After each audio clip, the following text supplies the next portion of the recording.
Hi, good afternoon, ladies and gentlemen. My name is Rahul, and I'm the event head and your host for today, representing ASMA.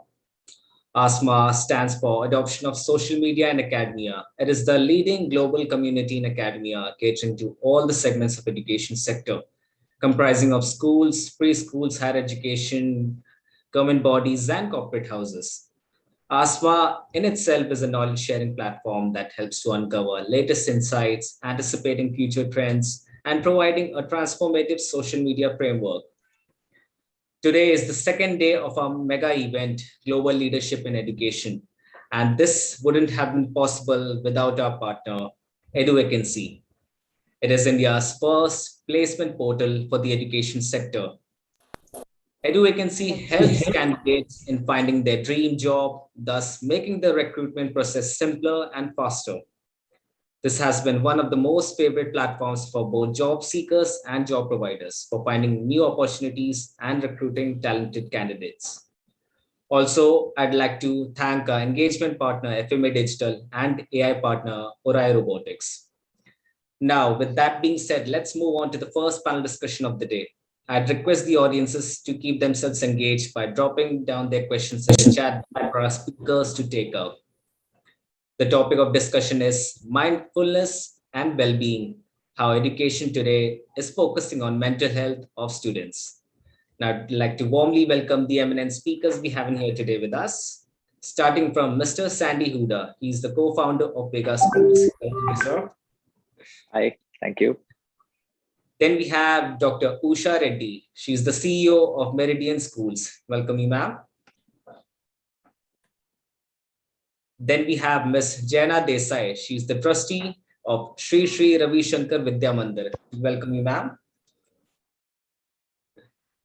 Then we have Mr. Vinesh Menon, CEO, Education Consulting and Skilling Service, Ampersand Group. Welcome you, sir. Thank you. The moderator of this August panel will be Ms. Pratima Sinha, CEO, DSR Education Society. Welcome you, ma'am. Thank you, Rahul. Thank you so much once again for accepting our invitation and joining us on this wonderful forum. Over to you, Pratima, ma'am. You may take up the discussion forward now. Thank you, Rahul, and good afternoon, everybody. First of all, I'm very happy to be part of the 3-day conference organized by ASMA. And thank you, ASMA, for inviting us today for this wonderful session that we are going to have. And as you've already spoken about the topic, I'll just give a brief about the topic and then we'll move on. And when we come to the panelists, I would like you to first introduce yourselves and then answer the question that is given to you. And I'm really hoping that we'll have a great discussion today. So we are talking about mental health awareness and how students are and youngsters today are actually being faced with a lot of issues. Every day we read in the newspaper about, in fact, today only I read about, a suicide that was happened, and youngsters are facing a lot of mental health issues. So mental health awareness of the student is today a very critical issue for all the teachers and educators who form the first line of defense for students. The educators have now recognized how students' mental health can impact their natural growth and learning process. Now, mental health of the students was always, I think, a priority and a very paramount importance in all the schools. Schools always believed, I think, in balancing academics and co-curricular activities, could be performing arts, visual arts, sports, recreational trips, yoga clubs, and so on. And also, I remember CBSE had made it mandatory that every school needs to have a student counselor in the school as a permanent faculty.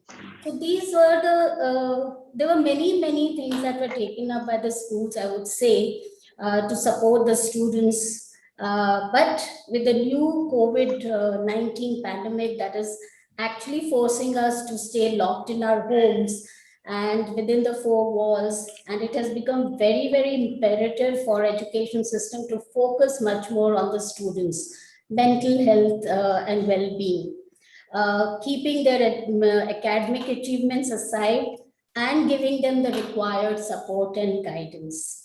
So with this gist, I would like to invite Mr. Hooda. Mr. Hooda, I saw yesterday on LinkedIn that you just started a new school. Congratulations for that, sir. Thank you. Thank you so much. Yeah, and I could see the building and everything, infrastructure looked really good.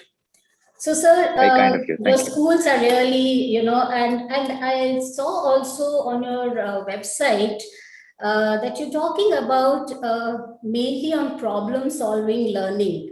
I think that is the focus that I saw on your website. So, so with that, right now, what steps did your school take to promote the mental well-being of your students? That's absolutely correct. Over to you, Mr. Hooda. Sure. Thank you. Thank you very much, Pratima ji.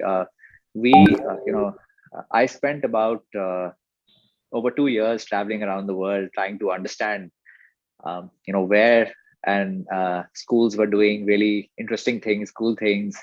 There's a big education revolution underway around the world, and a lot of schools are truly innovating. So I went across United States, Europe, Asia, through India, trying to understand. And that's where I came across this methodology called PBL, problem-based learning, which is actually a combination of experiential learning, inquiry-based learning, and project-based learning.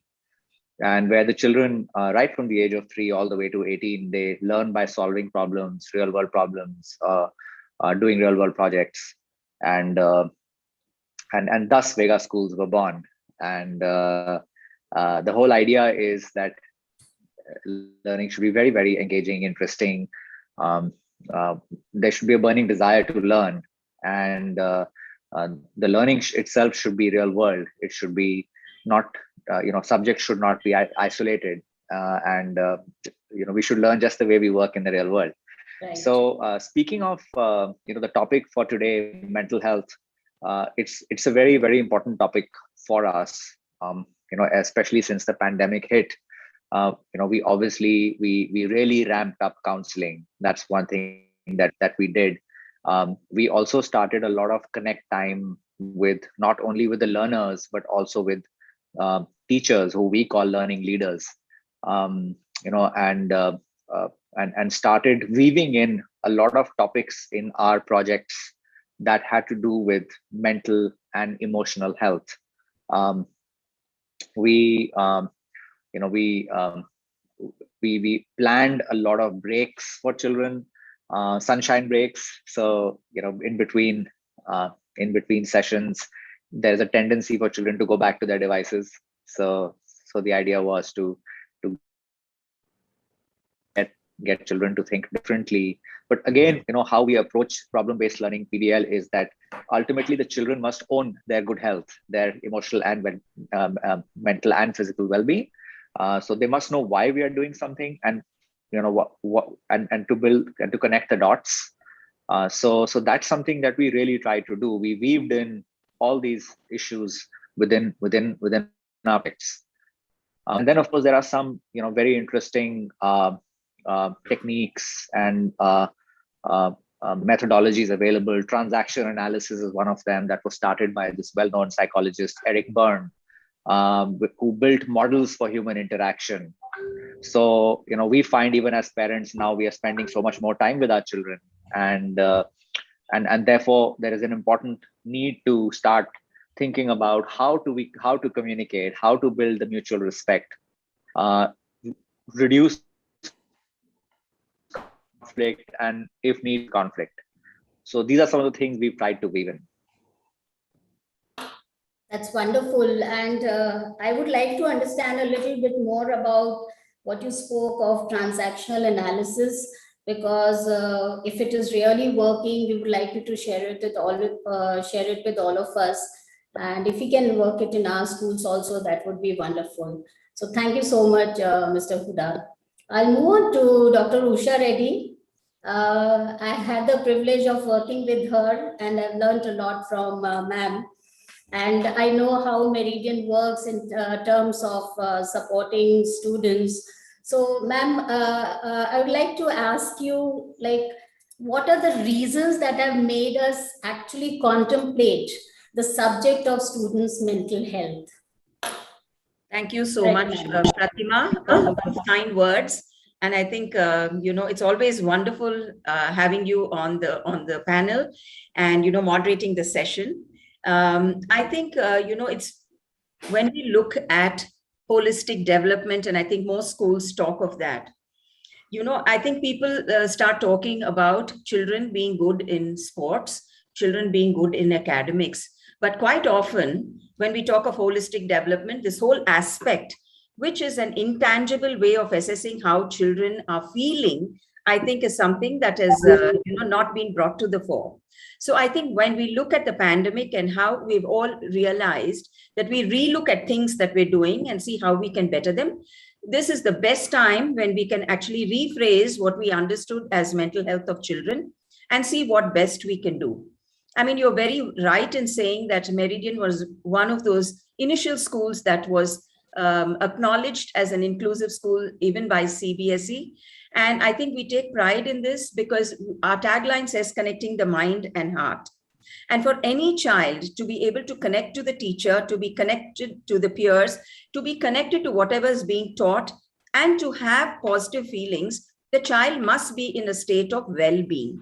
And for that, I think our role as teachers is, I think, paramount here, because we play a crucial role in ensuring that the child's inner well-being is taken care of. I can give you some very simple day-to-day examples that could lead to some disastrous consequences in the later years. A child who's being bullied because he's slightly obese when he's in the primary section. Slowly, this bullying turns to hatred, vengeance. Sometimes even, the behavior pattern changes and they may get aggressive. On the other front, they could also become introverts, start living in their own mental space, not being able to express what they're feeling or what they're undergoing, and then that leads to severe mental conditions. So I think our role as teachers is to keep our doors open. So I think in every school, I think it is imperative that you have a class teacher time where you don't discuss academics, you don't run the conversation, but just become a great listener. During this time when children can express themselves, I do believe that, subtly a lot of things get shared.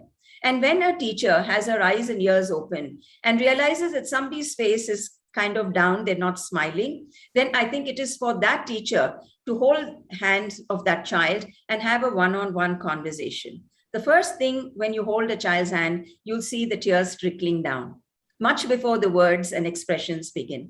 At least the child should be reassured that the school is with them. And then you can take the next step of seeing whether, intervention from school is adequate through the counselor, through the teacher also, because I do believe we do have special educators and counselors in every school, but every teacher must be aligned to be the greatest counselor. I think when that onus is on the class teacher, because they're seeing them one-on-one, the rapport is better. We identify a lot of these cases, and I think we've seen the results where, these children have really overcome some of the challenges. So I think right now, Pratima, if I were to talk about the pandemic, a lot of the counseling that we're doing, not just for our children, but from students who belong to various colleges and other schools, is agoraphobia. So, my focus right now is on how to help children overcome this, the fear and the paranoia that, if they step out of their houses and they're out into open spaces or even with crowds, forget it, that, there is such a phobia that has been built in that for normalcy in social life is going to become a hindrance for them. So I think right now we're working on that. Right. Thank you, ma'am. Thank you so much for your insight. Actually, it's not only about the children. I remember when I started moving out of the house after the lockdown, I was like avoiding people. I was in the mask and wearing the mask, but still, I had that phobia. Maybe I'll touch someone or something, so I was trying to avoid. So that is actually inbuilt in us, that after such a long time, if we move out of the house, what will happen? And the kind of everyday social media that we watch about what is happening around us and all that. So these definitely create lot of influence on the child's mind. And I also felt that, keep our door open. What you mentioned is so very important. The teachers have to know that students, they need to understand the needs of the students and work around with them. And national education policy actually has come out with a no bags day. I think we can actually in physical school maybe utilize that no bags day for sessions related to mindfulness, and how we can encourage the children to participate in different activities so that they forget about whatever is happening otherwise. So a very basic, I think what ma'am was trying to, what I understood was a very positive culture to be created in the school among the students and the teachers, and a very positive vibes that have to come up in the school, I would say, to give them that support of mental health, a positive mental health. Thank you so much, ma'am. And like to move on to Ms. Jaina Desai. Ms. Desai, I was there with one of the panelists along with you in one of the sessions, I remember. And I still remember that you had spoken so many instances that your school is, helping children with. I would really like you to share today all the instances again, if possible, because we are talking about child's mental health and awareness, as well as, mindfulness. So in what way can schools, according to you, and other educational institutes, promote the mindfulness and well-being of their students? I would like you to give examples of your schools, because I've heard them. Over to you, ma'am. Thank you so much, and a very good afternoon to all of you. It was wonderful to have heard the previous two panelists as well, with very, very insightful points, and I would say very important areas for education as we move ahead. We all know that education is undergoing tectonic shifts today. It is not the same as it was even 3 years ago or 5 years ago. Even without the pandemic, our students, our children, our young people have been exposed to such an immense pressure due to social media, due to competitiveness, and the world itself is transforming in such a, at such a rapid pace that even as adults, sometimes we have to catch our breath, isn't it? To be able to understand what's happening around us. Well, at Sri Sri Ravi Shankar Vidya Mandir schools, we are running currently 96 schools along with the university and Ayurveda college and Ayurveda hospital, and 730 free schools as well across India. So, well, the entire philosophy is guided by Gurudev Sri Sri Ravi Shankar's vision for students, for children, for young people to have a stress-free childhood with learning which is fun-filled, which is innovative, and which allows the child to be able to question things around himself, which allows the child to look at the world with wonder and with curiosity. What they say about yoga is that the foundation of yoga is wonder, it is amazement. And that is truly the foundation of our culture, of Indian spirituality and of our ethos. In these times of the pandemic, and even otherwise, even prior to the pandemic, for us in SSRVM and our institutions, mental health is extremely important. And we emphasize again and again, whether a child belongs to our institution or not, we are very focused on, I would say, creating a new generation of students, of leaders, of young people who can transform the world, but in a manner which is stress-free, which is easy, which is relaxed, and where they are not bogged down by the pressures of their own inner world as well as the external pressures. So we have a great focus on yoga, on meditation, on breath work. We do not realize how powerful our own breath is. When we have a tool that is so close to us, it's literally right under our nose. And through the breath, we are able to eliminate a lot of our negative emotions and our stresses. So we have in our schools, right from a very young age, from the age of 5 or 6, when they're in the first grade, we have a lot of emphasis on breath work, as well as on, as I mentioned, on meditation and on yoga. In these times of the pandemic, we have done special yoga sessions. We have done counseling sessions, not only for the students, but also for the parents, because children today are interacting much more with their parents. As earlier, they were 6, 7 hours with us in schools, but today they are at home spending that same amount of time with their parents. Even for parents, it's a challenge to cope. How do I deal with my child who's around me constantly when I'm not used to it? So what we focus on is the parent, the teacher, and the child. Even a teacher needs to teach in a manner which is relaxed and stress-free, so that the teacher can give his or her best to the student. We often talk of student mental health, but what about the mental health of the teacher, the educator? That is so very important. Another area that I'd really like to touch upon is that, we are moving from the era of assessing, as Dr. Usha Reddy said so very nicely. We're moving from this era of assessing a child, earlier was based on the IQ, on the marks he got on math, literature, elocution, so on and so forth. We moved into this age of EQ, where we try to assess something that is intangible in a child, the child's inner strength, confidence, ability to adapt, resilience, so on and so forth. And we're now moving into an era from IQ to EQ to even SQ, I would say, which is the spiritual quotient of a person. And it is this spiritual quotient which enables the child to be able to adjust in an ever-challenging, ever-changing world outside. If you are strong from within, what you have inside is what you can give out, right? So if you are strong from within, you are able to do this. You are able to fit into the world outside much more easily. That is why we focus so much on spiritual practices. And there are several instances that I can share with you, but a couple of instances, where I know that children, for example, as you mentioned, a child who is an introvert, or a child who is unable to talk to people in his or her class. One of the exercises that we do is that we make every single child in the class write a note to the teacher about which child they don't want to be with, who is their favorite person in the class and who is their least favorite person in the class. So finally, the teacher understands these are confidential notes. These are not meant to go out anywhere else. So the teacher understands which child in the class is actually the least popular, because you have an understanding, or, when you read what your students have shared with you. So the child who is the least popular is then asked to be a leader. This is just an example that I'm giving you. These are the kind of small exercises that we do. This is what the teacher can facilitate. There are, and as I said, we have a lot of focus on yoga, on breath work, and on meditation for parents, teachers, and students.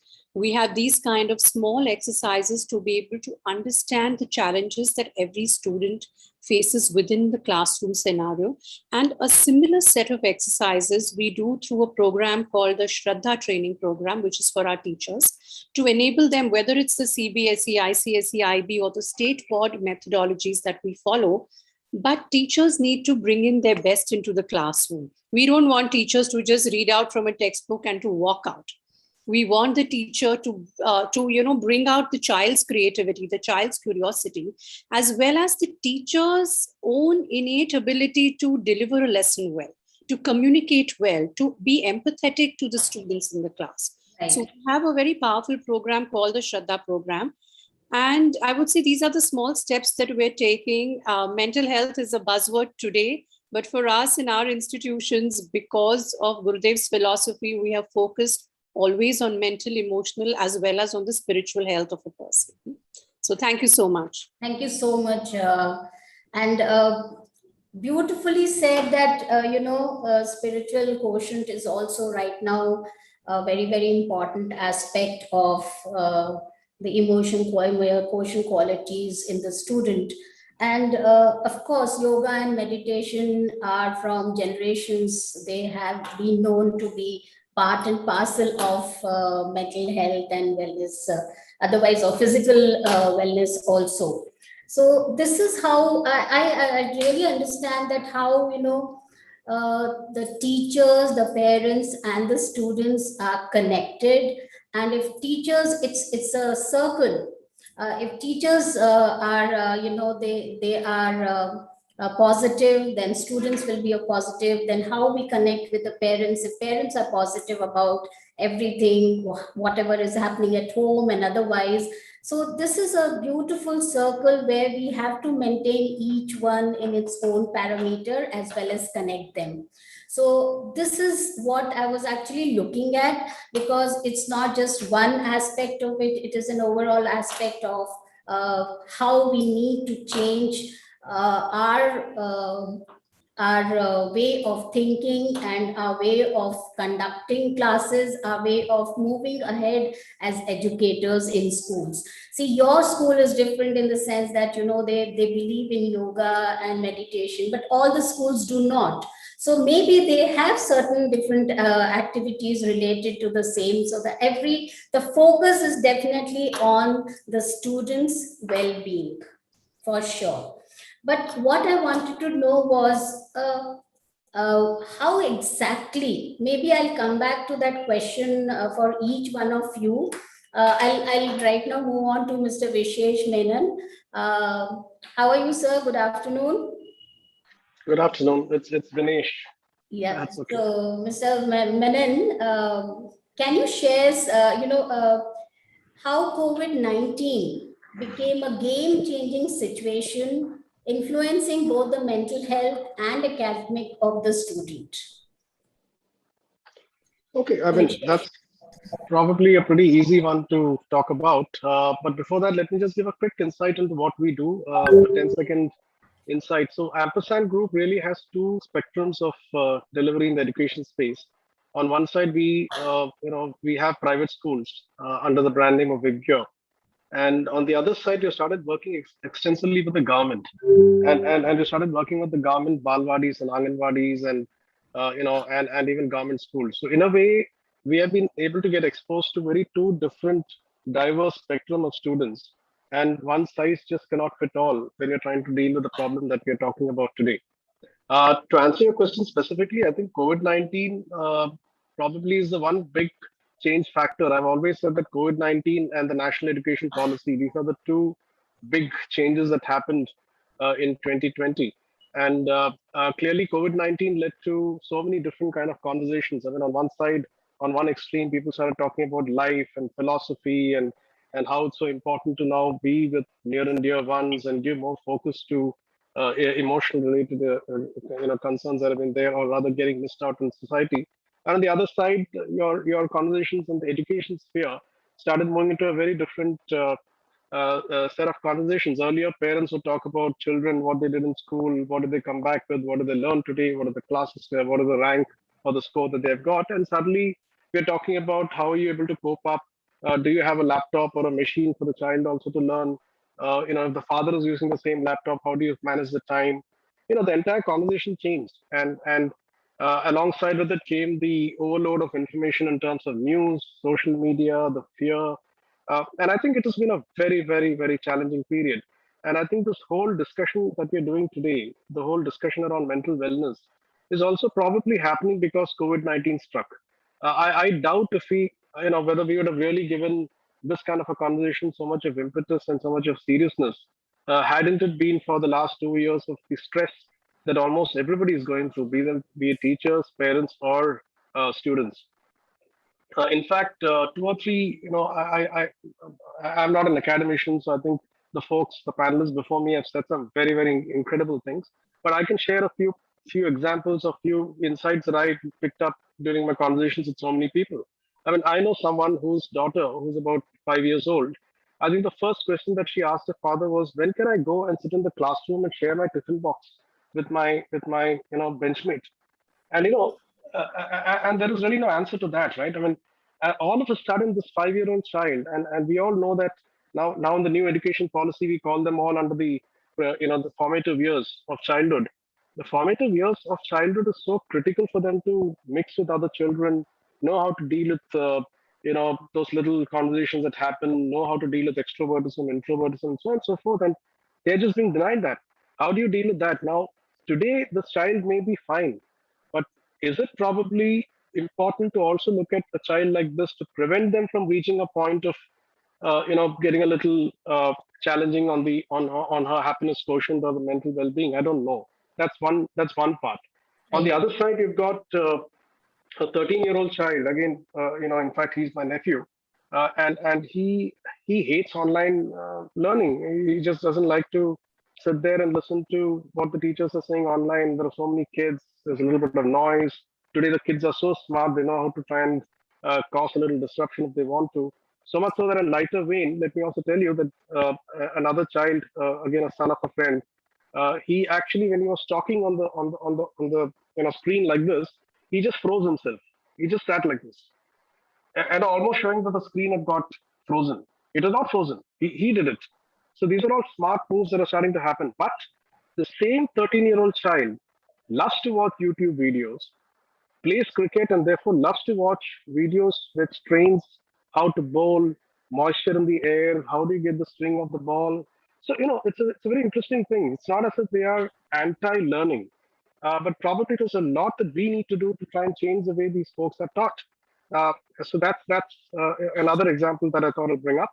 And the third example, again during COVID-19, is what I picked up from the government schools. Here are children who forget getting inundated by screen time and devices. These kids are just not even being getting taught, and that's because there is a huge dearth of accessibility to devices and internet bandwidth in some of these places. So you have three very different spectrums. You have a small child who's desperate to go and interact with other kids. You have a slightly larger kid who's made all his friends online and who's decided whom to block and whom not to block just because he doesn't like someone. I mean, in the real world, he wouldn't do that, right? In the real world, he will try and figure out how to handle this problem. If I don't like you, and there is a little bit of an interactive issue, he'll figure out how to get it done. He's not going to just get away from that person or throw him out of the room. Whereas in the online world, you can do that. And at the same time, you are also working out how to use videos. But I think the real concern is what happens now, because even today, we are not sure when the schools are going to open.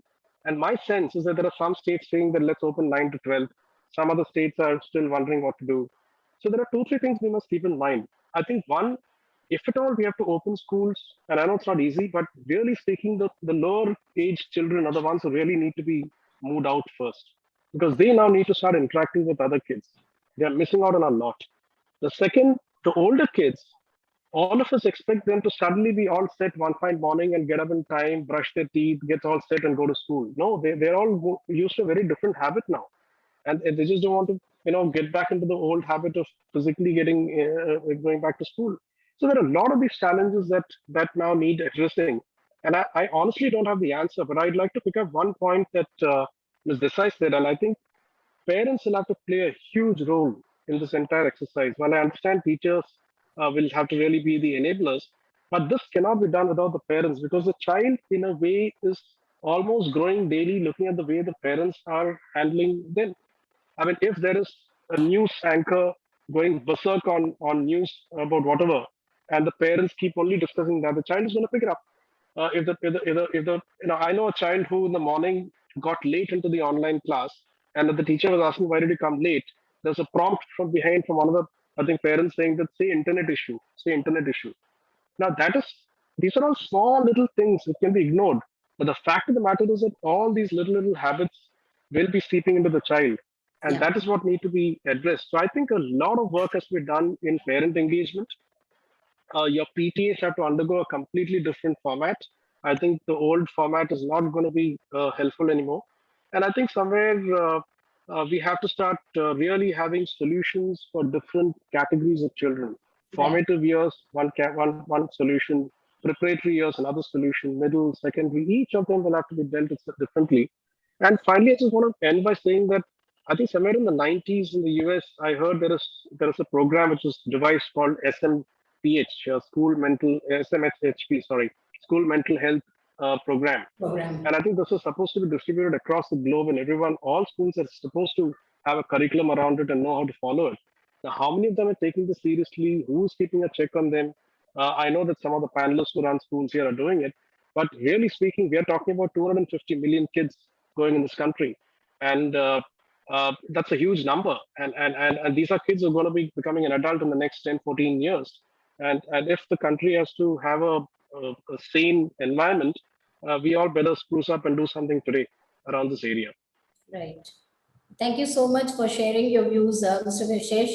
And whatever you said just now is so very right, because actually now, as the schools are preparing to open, they're also preparing to counsel the students to come back to school, and how the behavior pattern will be once they come back to school, because for last 2 years they have been within the four walls of their house. So now to come back to school and connect with their peers, how to connect with their peers, especially with the pre-primary and primary ones, will again be a challenge for the schools, and a lot of counseling will have to happen along with parents as well as teachers.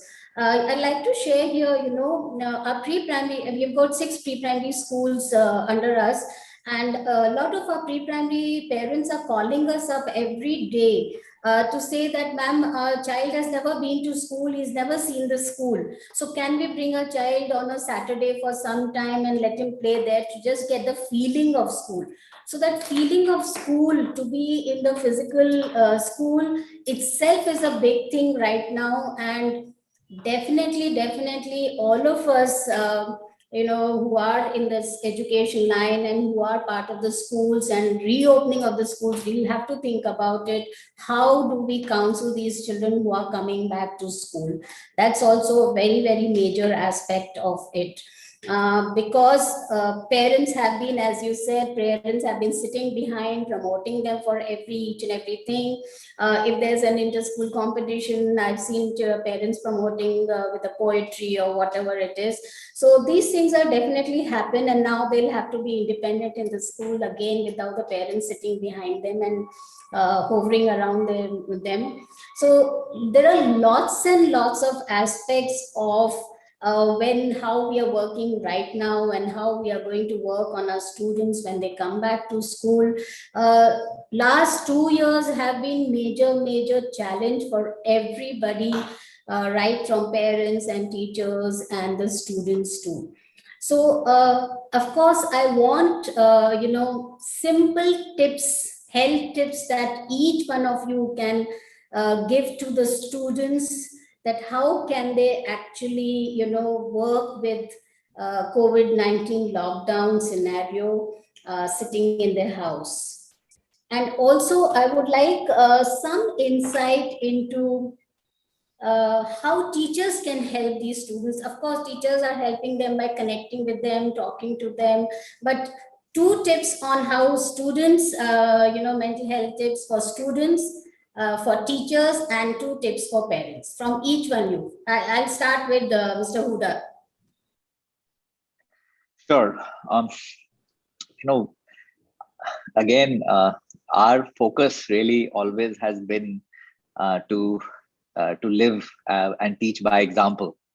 So, when we run our projects at Vega, we craft our projects around, things that will lend to living a selfless life, to compassion, to caring for the community, and going back to the the ancient Indian wisdom, which always talks about focusing beyond oneself. And generally, when we focus beyond ourselves, we tend to be a little less stress free. So during the pandemic as well, I'll share with you some specific examples, some things that we did that touched the lives of our teachers, our learning leaders, our parents, our learners. We during April, May, when there was a massive oxygen shortage, we put together a whole bunch of oxygen cylinders that we started rotating and sharing amongst our community of learning leaders and parents. We built an app, we built online resources, again, that enable people to find facilities that they were looking for. Our learners constructed really low cost masks that they shared for the for the various workers in their respective RWA. And we found really, we found that by these acts of compassion and selflessness, the stress levels, we managed to alleviate the stress levels. We found that doing practical things helped a little bit more than sharing things theoretically. And of course, we did ramp up a lot, as I had shared earlier, on circle time. So circle time was not only confined to learners. It was also for our teachers, our learning leaders. Some of them lost their family members, and it was a very difficult time for them as well. So we also have a very, very strong parent engagement program. We have 2 people dedicated for this. So we also sort of retrained them in conversations around with parents around how to deal with with what had ensued, and to share resources with them that would really practically help in practical ways. So it's a bit like going back to our teachings of the Vedas and the Buddhist teachings, and trying to operationalize them. Empathy in action, compassion in action, selflessness in action. And we felt that was very helpful, because not only did it help those around us, it also helped people to take the focus from merely their own internal needs and sort of help others. Right. Yeah. Thank you so much. Thank you. That was lovely sharing. Dr. Usha, Reddy? Yeah. So I think I would like to begin with few things that we did as a school for the entire community and all the stakeholders. One is to, kind of accept what's happening around you and change your viewpoints accordingly, because I think adaptation to what is happening is the key to balancing out life. And suddenly when we were confronted with illness, we were confronted with death, we were confronted with loss of jobs, pay cuts. It was too much for any family to kind of handle. And to overcome these things, it's easier said than done. But actually being grateful, I think, is an act that we started. So we said, see, there will always be these things happening around you, but at least we are alive. So we're better off than a lot of people. So can we have gratitude days, So in fact, we spent, a couple of hours every week where we told each one to reflect on all the people who've actually impacted their lives, call up, connect with them, thank them, and be grateful for whatever's happened. When you are grateful for what's happening in your life, there's a sense of contentment within. And that puts you into a positive mode. See, otherwise it was getting too depressing. The second action that we took as a school is to talk to all stakeholders and say, stay away from too much of media. It was becoming like an overdose of media, actually creating the phobia. So we said, we know the do's, we know the don'ts. Once in a way, listening to what's happening across the world and in our country and in the neighborhood is fine, but too much of it is actually impacting the mental well-being of all of us. So let us see how much to use media and how to actually curb it. The third thing is, what type of action can we do for those around us who have lost lives? Be a sense of emotional support for them, also be, a source of financial support for them, and take this ahead. Apart from that, we also engaged with the Ramakrishna Mutt, through which to some senior citizens' homes. Through the pandemic, we were actually raising funds and ensuring that they had basic ingredients so that they could sustain themselves. Now, when we start moving to student engagement, then the children also collected funds. We were looking at how fortunate they were because they had gadgets. And the schools in the rural sector, the schools that we've adopted, did not have that. So the project is on to all of us will have phones that we're probably not using. Can we get them into operational mode and see whether you can actually give it to another child, because you're actually getting his education ahead. So I think, lots of projects like this went on. But I think another initiative that we did is, the wellness challenge between parents and teachers and students that we initiated, because physical fitness, no matter what we say, actually leads to a positive, some kind of a positive feeling within all of us, because of the chemical reactions that boost us and keeps us in a positive mode. So whether you do yoga or whether you're going to do something else, it's okay. So we did take age appropriate fun activities, challenges that kids could record and put it across, and that kept them a little motivated, because see, obesity has become another big issue. Insomnia has become a big issue because children are always hooked on to gadgets. And like, Mr. Menon was saying, not necessarily online classes, but they are on, hooked on to technology in some way or the other. So it is leading to, too much of anxiety, leading to insomnia, leading to obesity, and a lot of other things. So when we tackle, the entire mental state, we should begin with the physical as well. And that's an attempt that we made. You give them exercises, challenges, and give them, kind of some appreciation. Then you get on to speaking about life itself, like was rightly mentioned by one of the panelists, because we must understand that this is what is happening. And, we should prepare oneself for, what may happen to any one of us. But on the other hand, look at life positively and see how we can take responsibility to maintain our own safety, hygiene, and also care for those around us. Right. So I think there has to be action, and this is what we got into. Right. Wonderful, wonderful sharing, ma'am. So right now what I've understood is empathy, gratitude, staying away from media, lot of motivation. So these are the things, that have come out from both our panelists. And I'll move ahead to Ms. Desai. Ms. Desai, please share with us some tips. I think she's dropped off. Ms. Desai is not there. So, Mr. Vinesh, would you like to give us some tips? I mean, I don't think I'm qualified to really give too many tips, but first of all, we're talking about a diverse set of ages, right? I mean, one size can't fit all. So what you do for a small child has to be different for a big child. But if you have to just generically approach it, a couple of points. One, of course, we must all understand the reality, as Dr. Reddy said, and the fact is that today there is information everywhere. So today is the age where getting access to information is not the real challenge. It is how to apply that information and how to understand how to use that information is what is more challenging. And that's in that sense, there are few challenges that one has to work with. For example, the habit of reading, the habit of writing.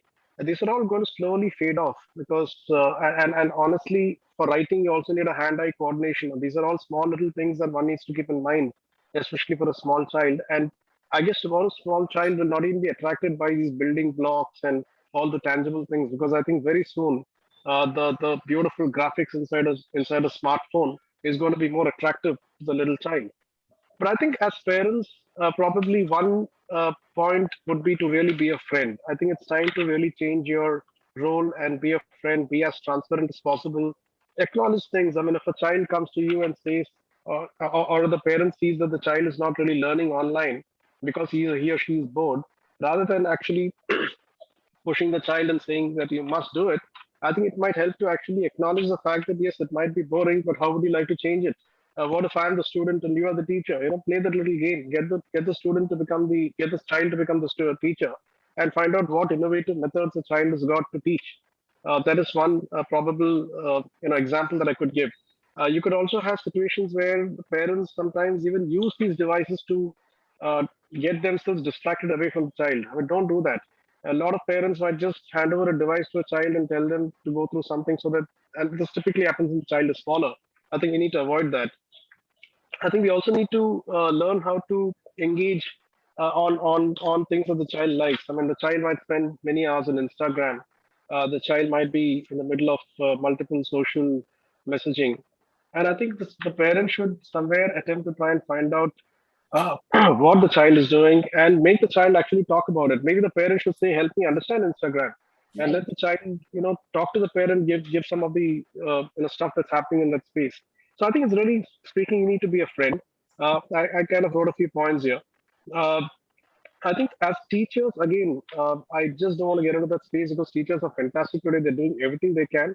But I think it'll help for teachers to get into trying and getting into some kind of an applied learning on what the child likes. Let's go back to the example of my nephew who likes bowling, who loves cricket, and who watches a lot of videos on in swing and outswing and moisture on the field. And each of this has some correlation to some of the curriculum and the syllabus that we're running. And frankly, the idea is to try and see how to correlate it and bring in a certain learning from what he likes. Data comes every day about COVID positive, negative data of how many. So get the child to understand math from that. Get percentages out. Try and find out if so many patients get better tomorrow, then what will be the positivity rate or the negativity, whatever. I'm just trying to. I think use applied learning. Parent engagement is critical. I've always mentioned that the teacher and the parent should really understand each other very, very well, because the common factor is the child. And if the teacher goes in a certain direction without knowing what the parent is doing at home, then it could be very, very different. The child is going to get torn between two very different ideologies, and that can be dangerous. And I've always mentioned this. I loved what uh, Mr. Podar of Podar Schools has been saying in most of his seminars. I love that line, so I'm going to repeat that. Raghav Podar actually is a good friend. He says the teachers today have to move away from being a stage on the stage to being a guide on the side. Right. And I think that really sums it up. You cannot be sitting in front of the child and telling them what to do anymore. I think you just have to be on the side and start, facilitating and enabling what the child is already picking up, and how to kind of navigate the child towards channelizing. So get into a lot of those channelizing. His play online chess if required. If the child is not able to play chess, make him understand the chess moves. There's so many things that one can do to keep the child engaged. These are just some tips. I'm sure that many, many more exist out there. No, I'm sure there are many, many, aspects to how we can keep the child engaged, and also look into the health, mindfulness, and everything.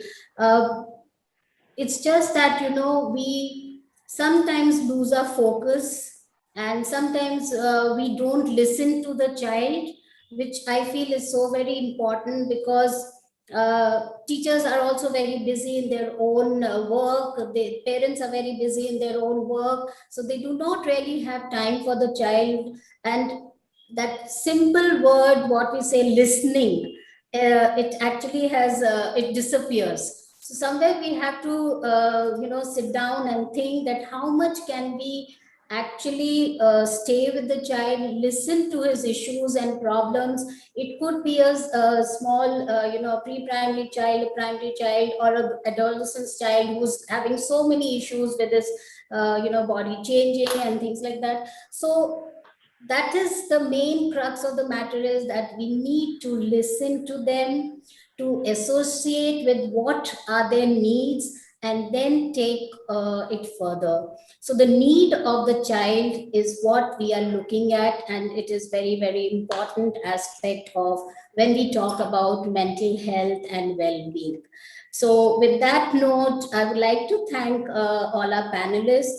Thank you so much, Asma. If there are any questions for the panelists, we would like to take up. Rahul? I don't think there are any questions, ma'am. Absolutely. That's good.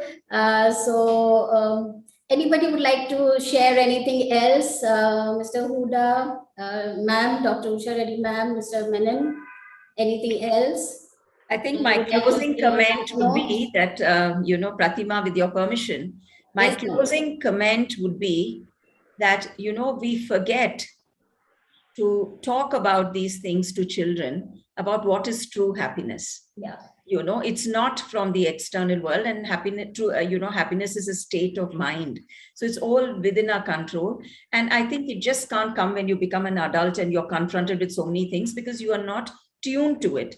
But when you have these little debates, and I remember as a child in Rishi Valley, when we used to talk about happiness and what makes you happy. And, so is it a feeling? From where does it come? So if these things were taken away from you, what are you left with? And so on and so forth. I think these kind of questions, if we all have, not just with children, with teachers and with parents, I think we'll have some refined souls who will think beyond themselves selflessly, and will also have the control, and the mental ability to be content with themselves, and find that there's a large world within ourselves that we've never explored.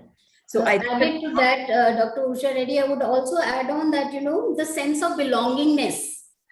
Right now we were, our children were made to do, not made to do, I would say. We told them that, responsibility, take on the responsibilities at home.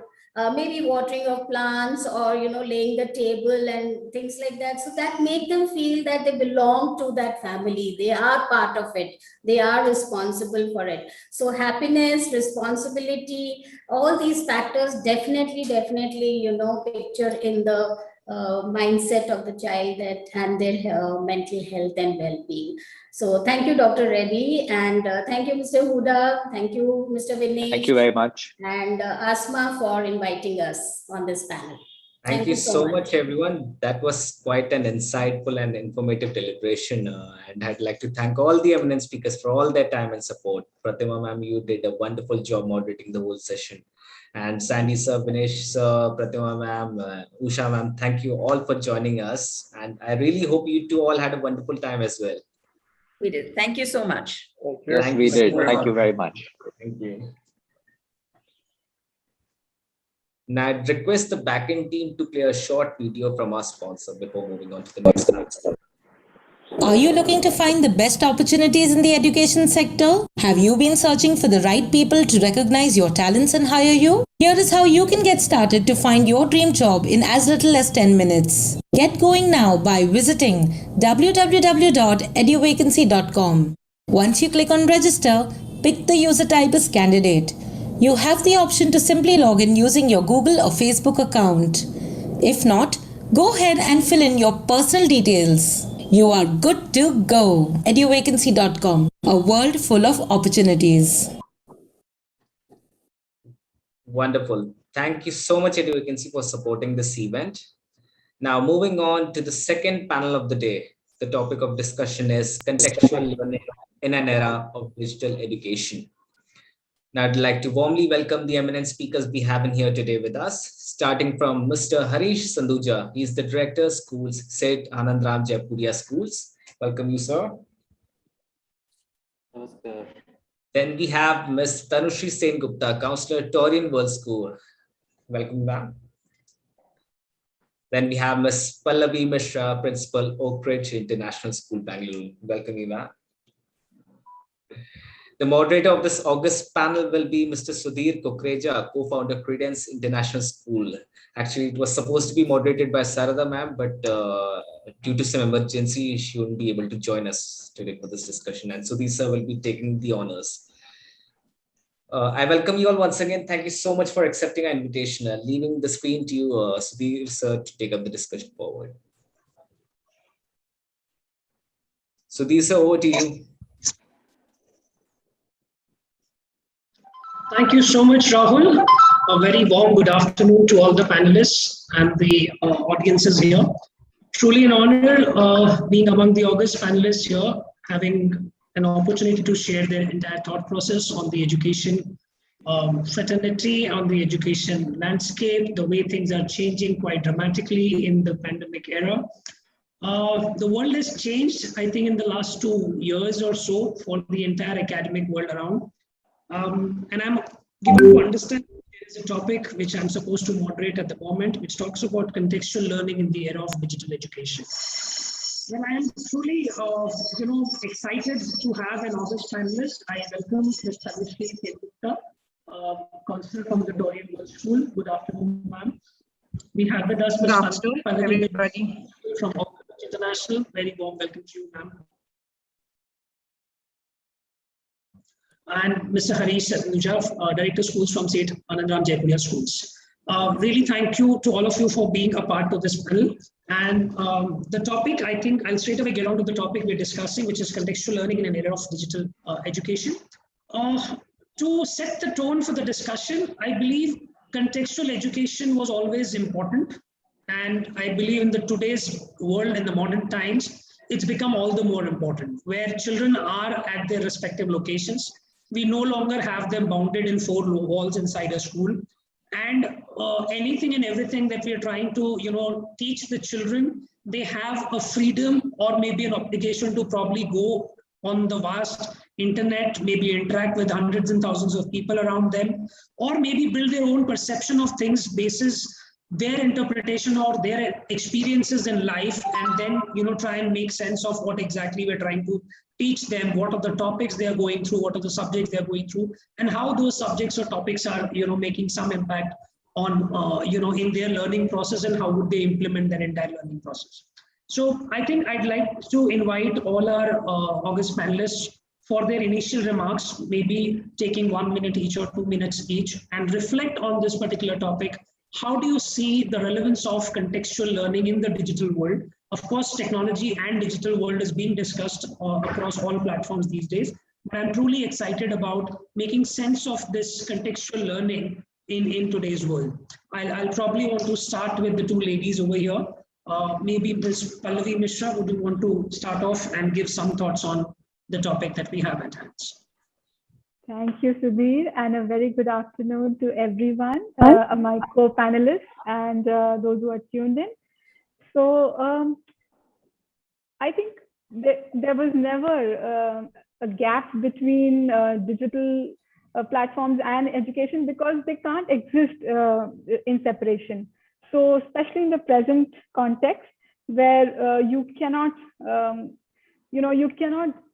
divest any kind of learning from the context it is learnt in. We are an IB continuum school. We offer IB in all programs. So for us, a global context and tech integration is part of everything we do. It is so embedded that we never see these as separate components.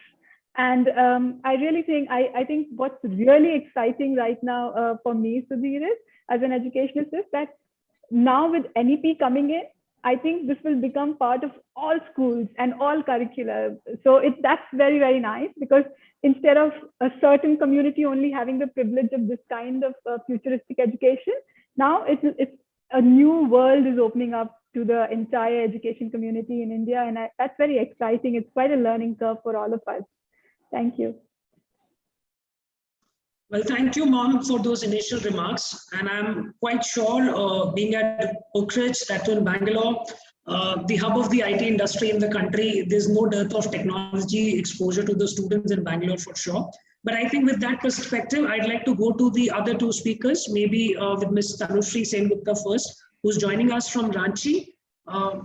Maybe a different world from what you would probably have in Bangalore, a different kind of exposure to the children, maybe a different kind of a setup. And ma'am, how would you, and then of course, I'd like to go to Dr. Harish Sanduja, who has schools in different locations, and I'm sure he will have different perspectives and insights to share on the topic as well. Ms. Tanushree Sengupta. Yes, thank you so much, Mr. Sudhir. Like Ms. Pallavi had said, yes, with this NEP coming up, this the new way of learning now is for everyone, and it has really opened up a new perspective for all of us, wherever we are, in whichever part of the world. And that is the best thing about technology, isn't it? If we are in a little city, if we are in a big city, if we are in a village, children of every kind are found everywhere. And the most successful people are doing great. They even come from the smaller cities. So that it is a privilege and honor, and we feel so good as educators that we can reach out to everybody. That feeling that we can reach out to everybody in this digital age, I think it's the best thing that is happening. And having said about contextual learning, we don't only learn by the brain, do we? We learn via emotions, with our feeling, attitudes, our beliefs, and that really is formed by the environment we are in, the things our belief system, what we see, our attitudes, and everything. So in this context, in this digital world, we can be exposed to so much more. We can be exposed to so many different perspectives, and that really helps us, our teachers and our students, to provide an environment which will be very good for the future. And I am really excited and looking forward to this session, and also to the new way of learning that India is setting forth into this new education and program. And I'm really excited, for the future of us, the students and us educators. Thank you. Ma'am, are you also running the IB program at Torian School? We do CBSE.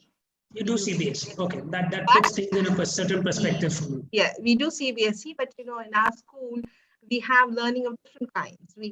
The physical education is important. We have horse riding. We have different type of musical events. The children have first-hand experience of the cow sheds and be it pottery, and everything is there.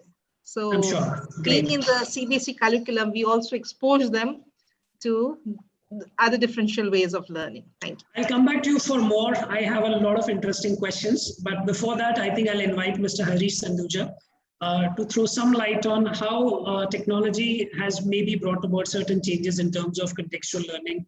Has it really made inroads into Jaipuria schools, or any other observations you have on the society by large?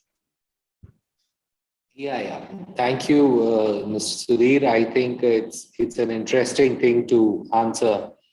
Contextual learning. I strongly believe that when we have anything which is being taught to the children, the relevance of whatever is being taught to the children should be in such a manner that it is related to their life and it is related to what they are doing and how they are going to get benefited out of what they are kind of doing in the school.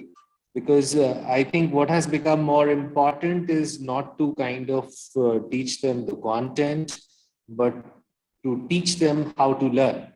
So therefore, it becomes extremely important that learning to learn, and that also with certain takeaways in terms of what context are we learning and what are we learning and why, so that we go to the higher level.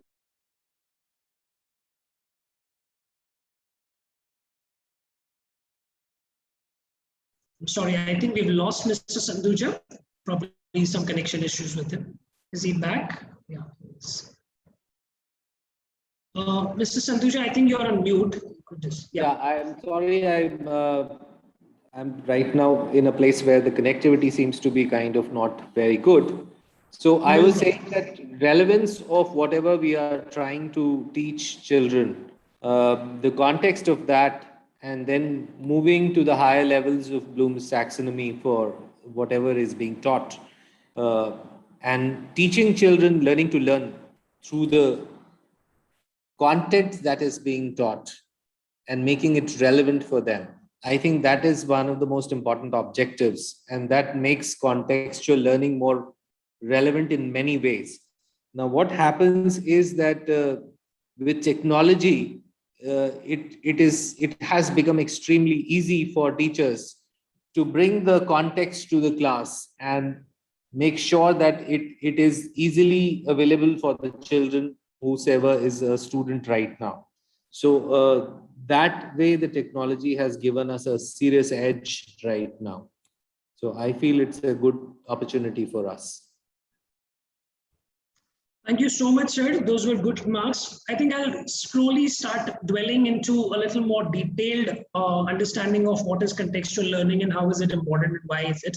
So I'll go back to Ms. Tanushree Sengupta once again, since she mentioned, and the way I'm going to transact this entire discussion is to probably, so as much as I understand, of course, an IB school would probably have a prescribed manner or a procedure in which you would probably want to contextualize the entire teaching learning for the students. However, the moment I come to a CBSE schools or an ICSE school in India, historically, we've been limited by the syllabus or by the textbooks and certain ideas of the prescription-based teaching learning process, where students are always struggling to identify the objectives or the purpose of certain things that we're reading or being made to, or we're taught in the classroom. I mean, if I go back to my school days, till date, I asked my teachers as to why am I studying a Pythagoras theorem? Why am I studying trigonometric geometry? What is the relevance? Why am I studying quadratic equations? So these are the things which we are teaching our children every day. I understand we've started doing a lot of practical things, like you mentioned, horse riding or pottery or stuff like that. But I think those are all extracurricular. But what we have within the curriculum, have we been able to contextualize it with a real life learning? Ma'am, if you could give us some examples and something which you've probably done. Yes.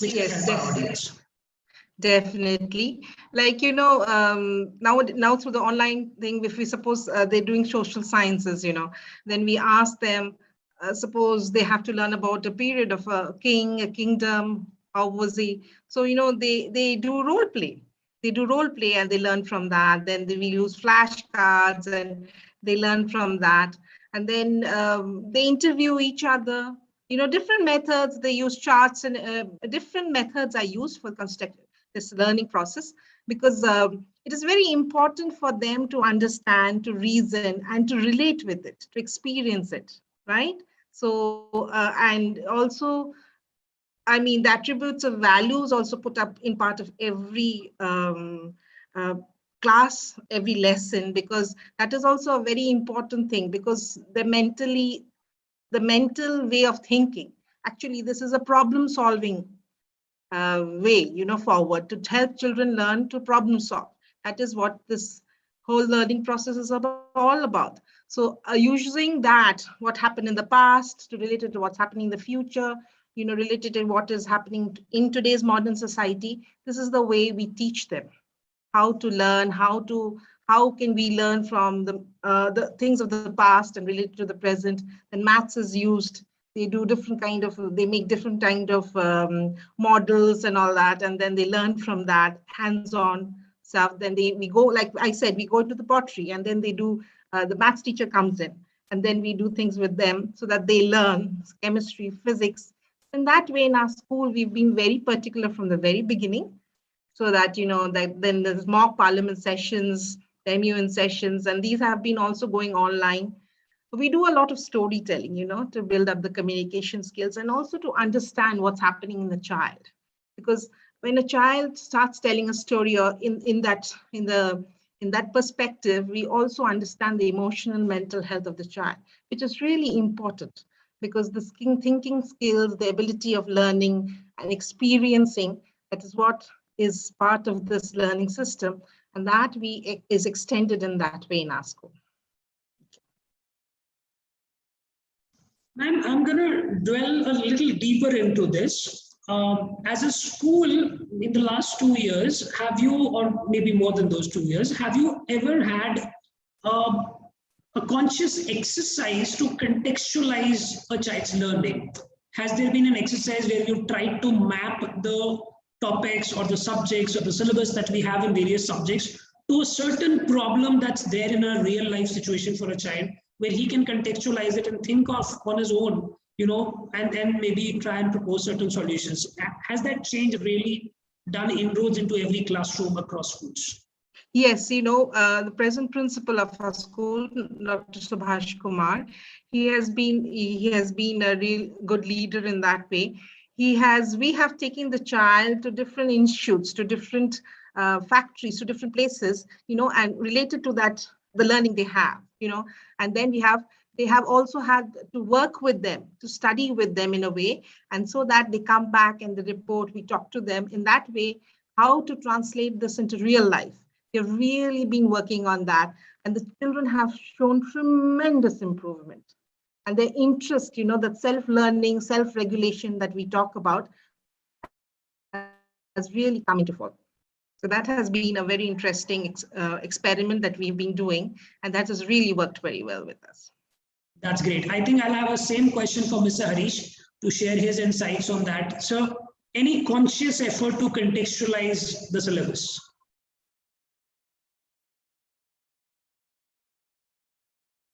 You'll have to unmute yourself, sir. So yes, I strongly feel that it's an extremely relevant thing to be done for the children, that the thing that we are teaching them should be from what they are kind of experiencing around them, so that whatever is being taught can be felt, can be done, can be thought, and can be somehow related to their daily lives. So whatever we are trying to teach them, it should be brought back to their daily lives. That becomes an extremely important step. So for that, what happens is that most of the content that is being taught, one, with technology when it is being taught. So we have started using various kind of softwares where you can bring in all these aspects. Say, for example, starting from a pre-primary class where you are trying to teach children stories or something, then you use gadgetry like softwares like AR Lupa, where you can actually bring in 3D animation into the class, and you can show things to the children. Like if you're trying to talk about a fish or a dinosaur or something, you can get it animated and you can show it to the children, and it's pretty easy to be done. So that way what happens is you bring the entire feeling into the system, and the children kind of take it very well that way. Similarly, as you go higher up, you see that there are other tools where you can do collaboration with the children, where peer deck is there, wakelets and padlets are there, and at the same time you can use quizzes to make sure that the children are all interacting with each other, and then that whole system is there where you can bring in, if you want, a project-based collaborative study. So this becomes a very powerful mode using technology, where the context is brought in by the children themselves from whatever they experience from around, when they're given an opportunity to bring in through using technology. Similarly, you can also do things in higher classes with the help of Minecraft. You can bring in certain things of gaming parameters with the help of Google Classrooms. So those things make children to do very relevant things. And then what generally I have seen is that when you give the opportunity to the children to do some kind of presentation where they step into the shoes of a teacher and then teach the rest of the class, that makes, I think, a very big impact for them. And with the use of Zoom classes, Microsoft Teams and all, this has become extremely easy. And therefore, the contextual learning that they get and the experience of learning that happens through teaching is more powerful in many ways as compared to the experience of only learning as a learner. So this is something which is very, very important. That was quite insightful, Mr. Harish. Thank you so much for adding those elements. I'll request if you, all the panelists, whichever resources and tools we are talking about in our talks, if we could put it in the chat box for the audience's reference, that will be really helpful and become a takeaway for them. I'll move on to Ms. Pallavi Mishra. Ms. Pallavi, I believe IB is known for implementing or bringing alive a contextual learning process. I think I'd like you to throw some light on the process of planning that goes into bringing alive a contextual teaching learning process for children right from grade 1 to maybe a grade 12 level. How does an IB school go into that entire planning process, maybe at the start of the year? Or how do you, if you could break it down into a certain number of steps of the process that an IB school would typically follow to, plan this entire contextual learning for students throughout the year? You've asked me a very vast question, and I'll try to fit it into a small explanation. So we have something called approaches to teaching and learning. And this is a workshop that everybody has to do, and ATL, we call it for short. And whenever we do any lesson planning, ATL is mentioned. So to give you a very small example, when we do lesson planning, we might have a 60-40 kind of a distribution where 60% might be peer-led, teacher-led social interaction, and 40% might be tech integration through videos or through, and tech integration is not just this. For example, we have right from EYP, not even grade 1, right from EYP to grade 12, we use very advanced technology. For example, we have something called Century Tech that we use, where children can do self-directed learning and self-assessments, because it's all about the whole objective of approaches to teaching and learning in IB is to make each learner self-directed and to establish this without any doubt that there are no answers. that knowledge is fluid. And so you can arrive at new conclusions, new answers, and not even arrive at a conclusion, but raise a question.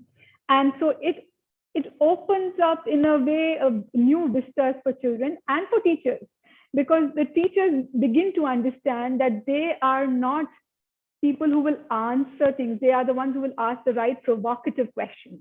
So provocative questions are a very strong element of approaches to teaching and learning in IB, along with the tech support that we get and the continuous professional development of teachers. Because one danger of teaching is that, you know, sometimes you get comfortable, you're doing the same, try to do the same thing again and again. Whereas we keep on upgrading the curriculum. Which is why if you have done IB in say 2021, it's not necessarily the person who did it in 2019, they would have the same curriculum. It has changed, the syllabus has been upgraded. So that's very contextual, which means the teachers also cannot just think that, okay, I've got my notes and I can keep on reading my notes. It doesn't work like that, because it's all about turning knowledge on its head and always looking at very, you know, possibilities, and that's what it is about. I'm going to take this statement to Ms. Tanushree. Ma'am, how convenient or how practically possible is it for a CBSE school to, you know, convert an environment into a system where a teacher is comfortable in saying that, okay, there are no right answers? I want to extend to what Ms. Pallavi was saying. You know, like the lesson plans that we have, every child learning technique is different, right? We have different learning strategies and technique. So every, like what she said, to add to that, we have to integrate what kind of learner that child is. The teacher takes into note what kind of learner that child is, and they build up on that. You know, and so like you said, in the CBSE, in this thing, that how we can bring that, you know, how that learning is brought in is the class we see as a group, what kind of learners they are, and we cater to that accordingly. It really doesn't matter, you know, because there is a group of students, suppose in a class, which has a different kind of learning. So if we make plans, but they are always changing and evolving, because it absolutely depends on the kind of learners the students are and what kind of experiences they have and what kind of you know, learning abilities they have. Because in every classroom we see, some children are developmentally young, you know, their way of learning. Like in this contextual classroom we're seeing, and we talk about that we have to make sure they have equity. That means, you know, how can we scaffold that learning in such a way that, you know, we support that child also, they get that equal opportunity for that learning. And for that we used various techniques. And like sir and ma'am said, today in this digital platform, everything is very easily available. And it is lucky, you know, this COVID time, it has been difficult for all of us, but it also has opened up a huge possibility of learning. And under this, nothing could be better, you know, at this time, this new national program of learning that we are having. I don't think all of our teachers knew of all these techniques, all these platforms, all these, you know, tools that we have. But now each of us and like we are attending this session, we are attending sessions from all over the country. And every week we are having these, you know, meetings and trainings, and we are discussing with each other in our, you know, in our own spaces, and we are able to develop a better learning program for the children. And that is the way I think we all are moving forward. Well, indeed. So I think it's very important on a teacher's part, or maybe a management part, or the academic group's part, as to how do we plan the entire delivery. Because planning is probably the most important element when it comes to contextual learning. I'm going to extend this a little more and go to Mr. Harish and seek his views on the diversity in this contextual part. And then I'm going to come back to Ms. Pallavi also to reflect on the same question.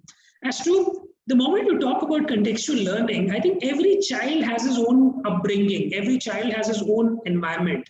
And therefore, you know, when we take this path of contextual learning, everybody is going to have his own context of various things in life. And when they start implementing to those contexts or those environment that they are growing up in, I think within the same classroom or within the same group of students that you're probably transacting with, there'll be multiple dimensions to the same topic. How does a teacher or the academic group prepare to address one such dynamic platform or a system? Okay. So I think it's very, very important to understand that when children are being taught, everyone's context is different because their upbringings are different, their families are different. So what happens is, I can give you a very specific example. There was a child in the class when he was being introduced with cylinders in class 6. So he asked this question that I can't see a handle of the cylinder on the board which the teacher has made, because he was confused for quite some time. So teacher continued probing this thing. And then the teacher realized that the child was actually thinking about a gas cylinder, which has a handle on top. And the teacher was trying to teach a simple cylinder thing that was in a maths book. So what happens is that it's extremely important for us to make sure that the terms that we are using, they should make sense with the children. And it is important that we also teach them how to think. Because if we continue to give them the answers to the questions which are ready-made, then they will not think.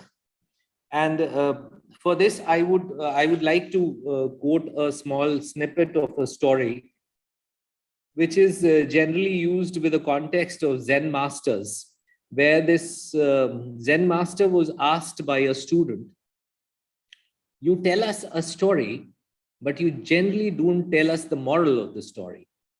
So the reply of the Zen master was, if I give you a mango, and before giving you a mango, if I chew that mango and then give it to you, would you like to eat such a mango? The child said, no, I would not. So then he said, I'm giving you a mango as a story. And it is you who has to chew that mango and then come to your own morals. Because we may come to a different interpretation of whatever knowledge we are trying to construct for ourselves.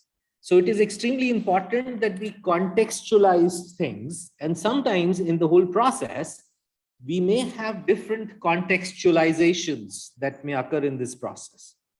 So it's the responsibility of a teacher to view all those threads of different contexts and bring it into the class and see to it that they make sense for everyone and everyone takes away something from that. Of course, you may say that, of course, IB has a different understanding. CBSE may have a different understanding for this. The IB hexagon and the way the core whole structure is defined with the theory of learning in the beginning, which actually talks about the process of cognition itself.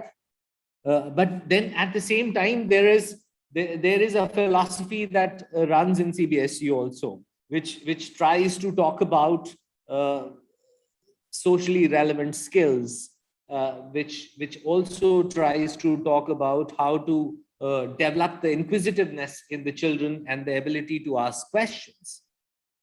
So what I strongly feel is that the need of the hour is that we should train our teachers so that they can become contextually relevant for each child in the class, because each child may have a different context. So that becomes extremely important. So how can we make technology so powerful at times that it can reach out to each child and also bridge the gap between the teacher and the child?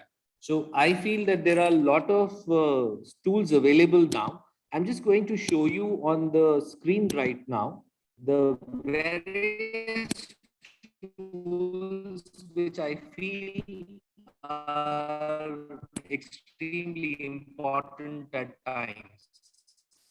So we found that these are good.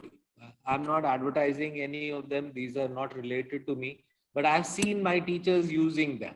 So Nearpod, augmented reality, peer deck, quizzes, Mentimeter, assessed, Minecraft. Then there is Spark, and then Skype, and then there is Class Kick, Class Dojo, Padlets, a software called Lifelike, which is pretty smart, which can actually bring to life any of the constant images. Supposing you're teaching body parts to anyone, you can just click at different parts and send it to all the children in your class so that they can discover it, whatever you have pasted at various different ends. Then Socrative, of course, Microsoft Teams and Zoom. So I think these are extremely relevant softwares or apps which are there now for the teachers to use. And I hope the people will be utilizing these for the benefit. That's it. Thank you. That was really exciting, Mr. Harish. If you could probably take a snapshot of it and post it in the group for our audiences, I'm sure it's going to add a lot of value to everyone around here. And Sure. Since you moved the discussion to the preparedness of the teacher, I'm going to go back to Ms. Pallavi and ask her what kind of a training or what kind of a preparedness is needed at the end of a teacher to manage these transactions. Of course, Mr. Harish has already talked about the tech part of it, that the more the teacher can utilize the technology, the more exposure we try and give to the teachers. From a school management side, we will probably want to bring in a lot of training elements and stuff. I think those are external factors. What I would want you to reflect on is, on her own, or as an individual, what is the kind of preparedness, or what is the kind of time investment, or what is the kind of mindset shift that a teacher will probably need to bring in when she has to manage so many contexts, when she has to probably empathize with every child having his own interpretation. And like Mr. Harish mentioned, everybody is going to chew the information the way he is probably, exposed to the world around. So how do you see that teacher preparing for managing such a dynamic and a diverse scenario? Yeah, that's quite an interesting question.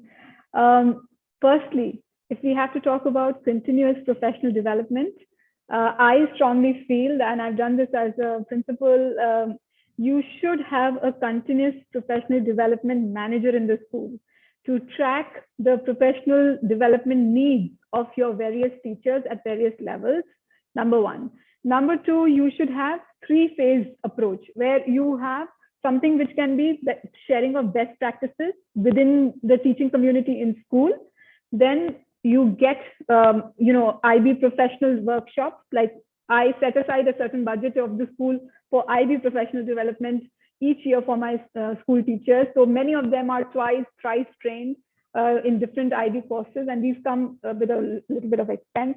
And then the other is where you develop your own workshop leaders, where, for example, we have a curated workshop approach, 42 hours each year, which is on different topics, which the teachers suggest, which are the areas where they need professional help. It can range from classroom management to subject focus things. But what I'm trying to say is that it cannot be a one-shot affair. It cannot be something we do sporadically. It has to be continuous, and it has to be with a clear learning objective in my mind. So, for example, I have to understand when we are recruiting teachers, we often recruit even CBSE teachers and then train them and make them ready for teaching IB, and they're very, very good at it.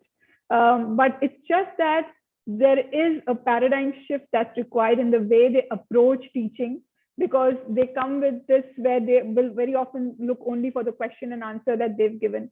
Whereas it might be changing now, but people who are set in their ways may find it difficult. So professional development is definitely something that I think schools should take far more seriously than, because you can't expect, if you don't set expectations, if you don't give them the support, they just cannot suddenly, do everything that the education world is asking them to do.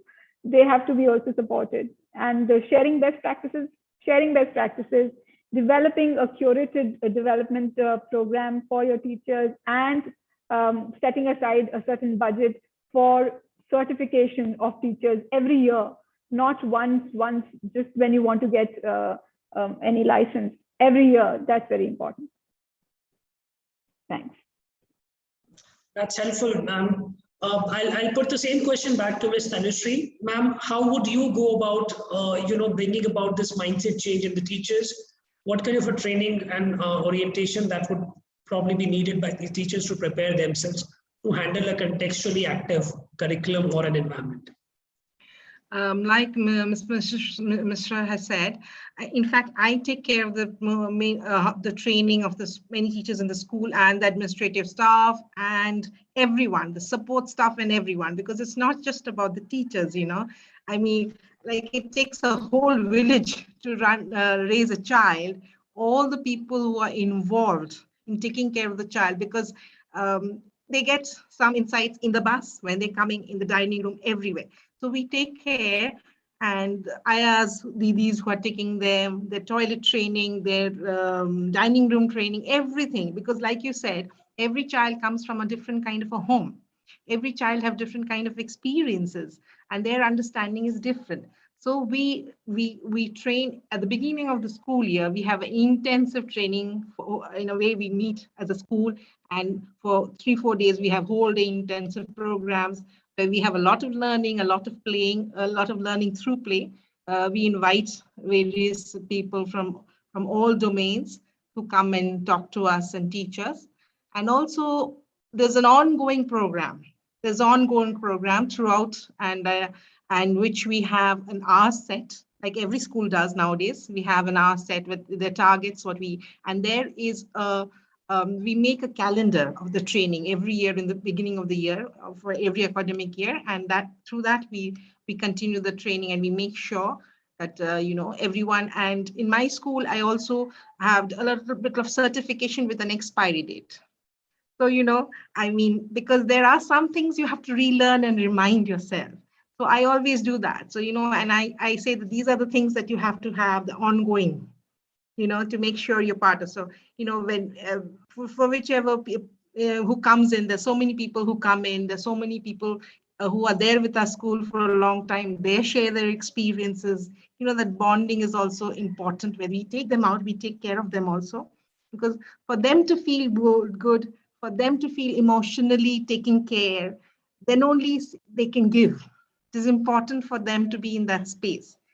And then it's also important that what I do as a counselor, then where I see there are issues, happening when a child needs support, when a teacher needs support, where any other staff needs support. We talk in the administrative team, and then we find support for them. We talk to them, what are their problems, how we can help.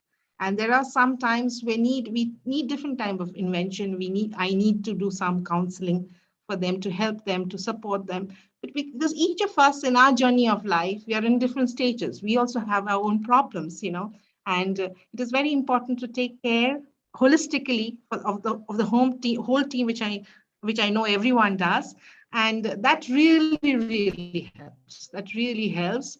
And that also helps me understand that what kind of training is necessary.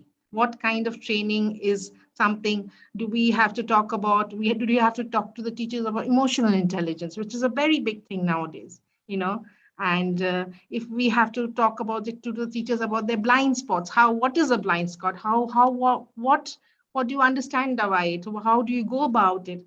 How do you learn different things? And then once in a while, we do these, activities. We're bringing a lot of adventure stuff where the teacher also participates, the children also participate, and we have workshops where we bring the parents. I do parenting workshops because it's very important. It's a triad. We have to take care of the parent also, the home front.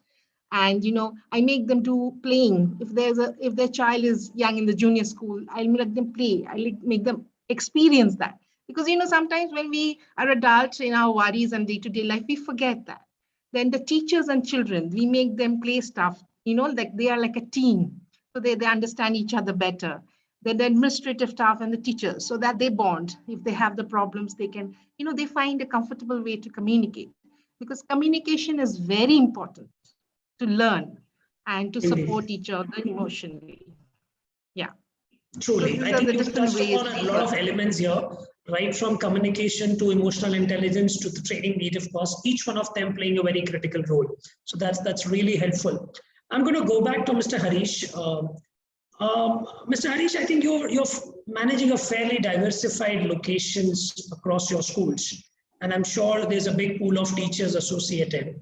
I'd like you to reflect on one, how do you ensure that the quality of training that is getting imparted to various teachers in such a diversified setup is taken care of with the equal amount of efficiency, or maybe do you even try and achieve that? That's one part of it. And two, my second question to you on that would be, we've talked about students, we've talked about teachers, we've talked about the management. I think I'm going to bring in the next stakeholder in the system, which is the parents.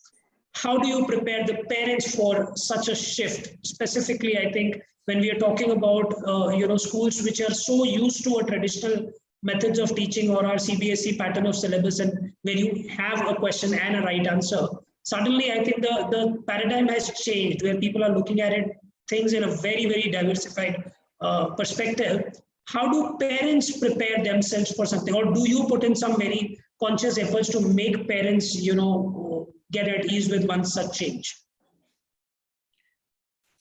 Thank you. I think I'm going to answer these two questions. First is regarding the training. So for the training, what we have done is, because we have multiple schools and we cater to around 20,000 children aggregate.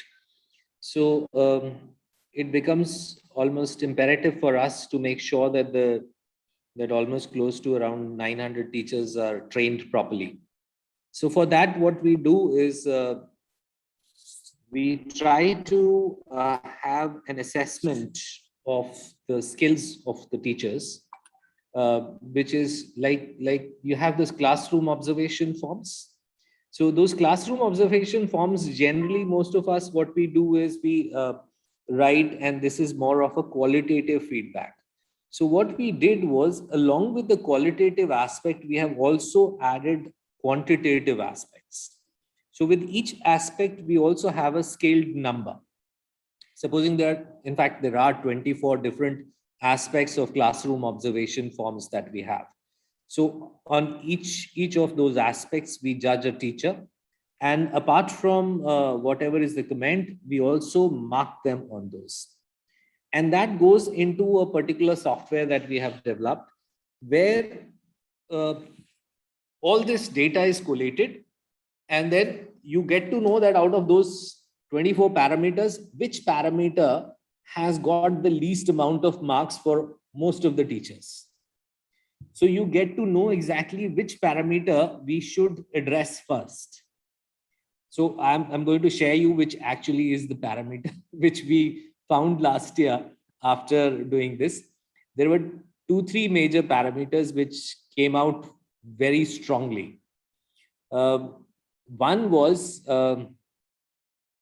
asking the questions in the right order in the class. So we found that many teachers would not have a sequential order of asking questions. So what happens is that you generally tend to ask question of, say, memory-based or understanding-based or application-based, but then they don't think about it, that which question should be coming when, so that you actually dwell onto it. So one is that was something which was serious. Then we realized that it was all related to the understanding of Bloom's taxonomy, and it was also related to how we have been trained. So that was one. Second aspect, we found that most of the teachers needed some help in was that when you close the class, supposing the class is getting closed and you are ending the class, then you don't tend to collate whatever you have done in the class. So what happens is, wherever whatever was left is left, as if you are running out of a room. So the proper closure to the class is an extremely important aspect. So we realized that these were the things which were lacking. These are the top two which we realized. So we brought into the whole frame something called as STAR, Samarthya Teachers Training Academy of Research. And then that we started training our own teachers. Then we have now put it out for anyone, anywhere in the world to kind of get trained into. So we do sessions of 2 hours with the help of experts every Saturday from 3 to 5. And then we make sure that these teachers get trained properly about the aspects that we find are important. And one of the most important help that STAR gave us in the beginning was that when we moved from, or we shifted from the physical teaching to the online teaching, then STAR was a very big help for us, because it was able to train all the teachers, and then we were able to shift our school teaching. At the same time, we also helped the state government of Uttar Pradesh for training some of their teachers. So training becomes an extremely important aspect. And that also, there has to be a proper feedback of how the training happened and all. So this is the first aspect that I was trying to answer. The second question that you were asking was about involving the parents. So it's extremely important. Now what has happened is that with technology, you can actually bring in complete transparency into the system. Now, when you bring in complete transparency into the system, you will understand that parents are mostly opposing or against you if they don't understand where you are going. But if you bring in transparency and explain them why you are doing what, then it will make a lot of sense for them, and they will actually come in the direction, and they will push the child in the same direction in which you are trying to go. Say, for example, when we initiated phonetics in the younger classes, it was pretty difficult for the children to learn that because the parents were not tuned to it. So we realized that we have to first do the trainings of the parents. So phonetics was taught not only to the children, but also to the parents. All the mothers were called, and sometimes fathers also came in, enthusiastic ones, and they came in, they learned phonetics, and then it was kind of made available for the children. And then we saw there was a drastic change in the learning curve of the children. Otherwise, whatever we would do, the parents would undo the whole thing. So it would become a real challenge. So therefore, I strongly believe that keeping the parents also aligned with what you're trying to do is an extremely important thing. Because if you're doing the right thing, I don't see any reason why they would oppose.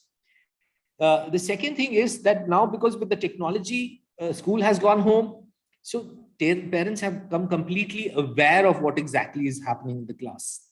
So it should be seen to it that you bring in more transparency. If you're trying to tell an answer that this answer is wrong for your child or for this child, then what is the right answer should also be told, because the parent expects that my child should know what was the right answer. If you are telling me that he was wrong, but then what is right?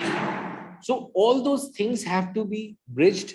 There are softwares which are available, which can actually do the customized help for a child, which can do a data analytics for you right now in the class of say 50 or 300 or 400 children.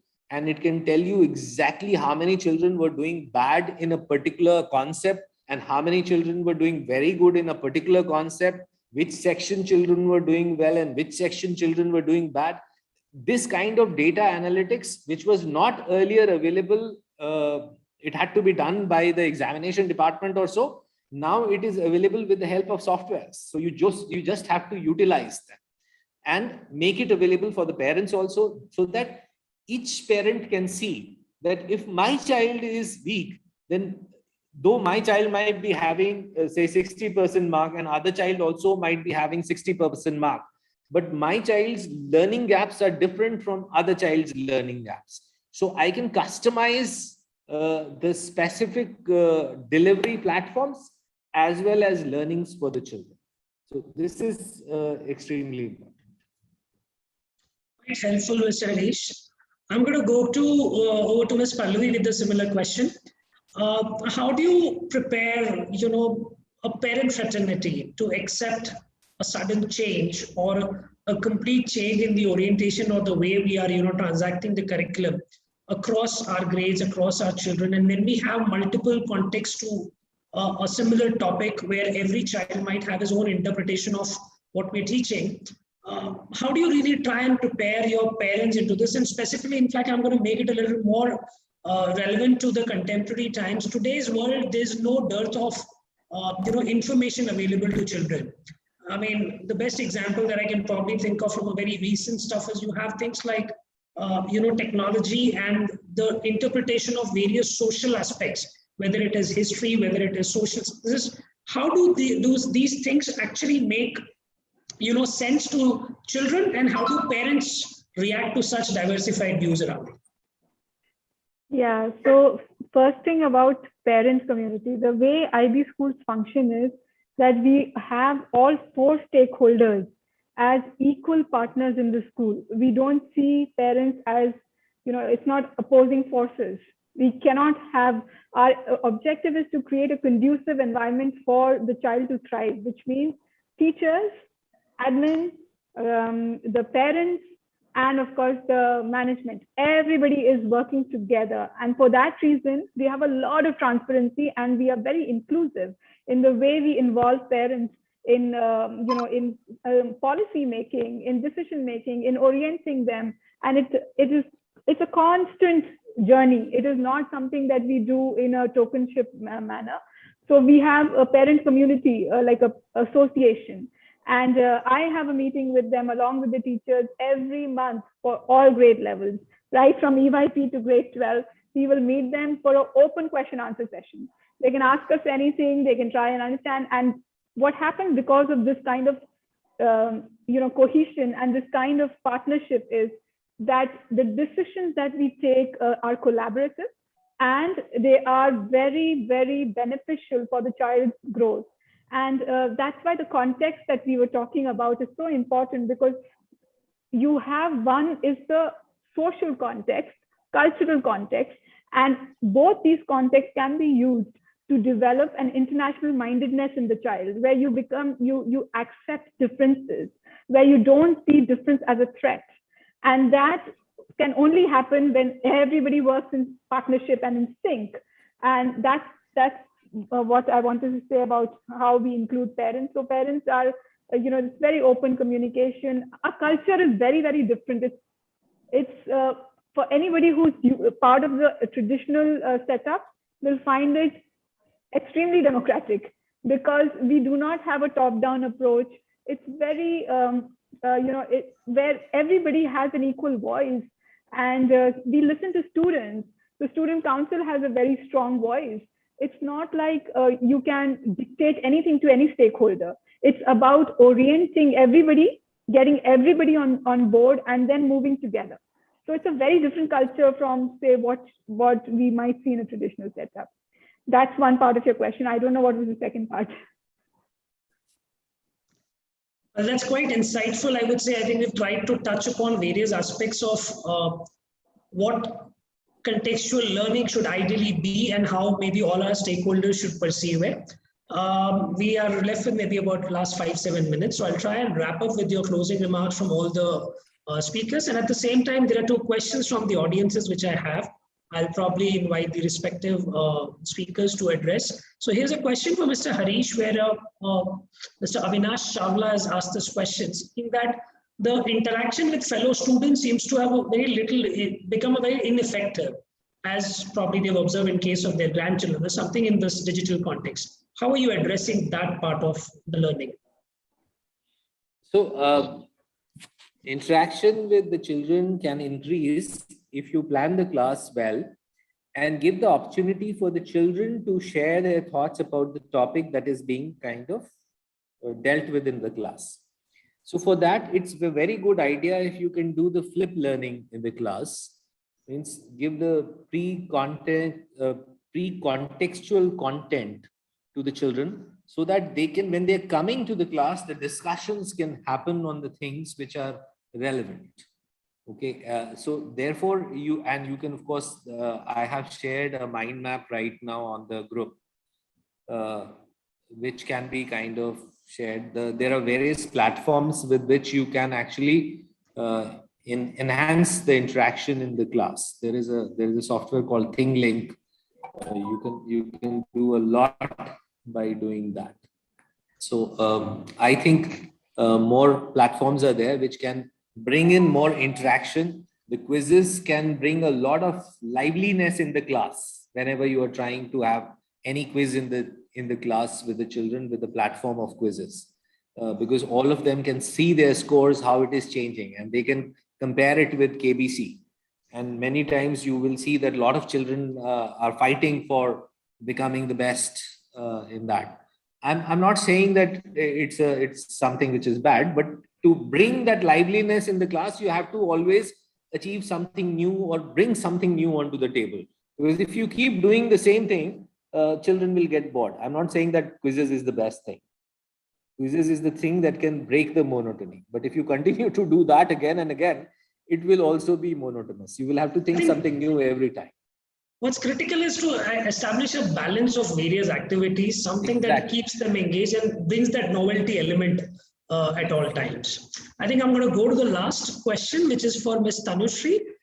So I believe Ms. Tanushree has talked about certain extracurricular activities and the various things that we've developmental things that we've done for the students across. But again, Mr. Avinash has a question that in the online environment that we are operating in today, that kind of a vibrancy of various physical activities is missing, and online activities all the time are not really sufficient. So how do you feel as a counselor, you would want to address, or you would want to guide maybe some teachers or students around that? Yeah, I like to club that question and bring the parenting element in also. As a counselor, I think a little differently. I also from the family, the family perspective. I have been, suggesting to parents that they take up a different type of. I have been getting a lot of this, that children who are growing up, adolescent stage, because they can't go out, they're having less social interaction, less physical activity, they are getting a little restless. They are not in a comfortable space, and so are the parents. They're finding it difficult to manage, and which is the truth of the matter today, And so I get a lot of questions on that also. So I have suggested and have found very good results that when parents with their children, they do a sort of learning together. They can do a baking thing with mom, they can do some sports activity, they can play some games on the computer or anything. And that has really, really helped the bonding between the parents. And like Mr. Harish sir had said, that like flipping, always the parents, they are in the mode, they say that you have to do this and when you do it as collaborate and do it together, and you form a team with your child, and then you understand the child and like the way of talking, the way of questioning, and that also really helps. And in that way, and yes, physical activities is something we are all struggling with, because we are all at home and it's out of our hands, because now we are all in the survival mode. The times are such. But yes, there is a lot you can do at home also. There's so many things that are available. And I really request, according to what the school, the teachers and your coordinators and everyone and counselors are helping and supporting you, I request the parents also to come forward, take time out and remember their childhood, experience those feelings and connect and bond. This is an amazing time. Where did you have the time to stay at home with your child? We couldn't even think of it. We are in such a fast-paced world. So on that side, if we can do that, do some activity with the child, it will really help. And going forward, I think when this is all over and when the children come to school, I think for the first few months or year, we have to look at learning in a different way, because they have missing out on that social context. So in our education, in our lesson plan, we have to put more of that and the classroom teaching, so that, we find a balance and their mental health comes to a place where they are, in a in a more comfortable space. So that's what I can say, because physical activity at this online time is something that we all have to accept, that we really do have to have those restrictions we have to follow, because we are in the survival mode now. Yes. Indeed.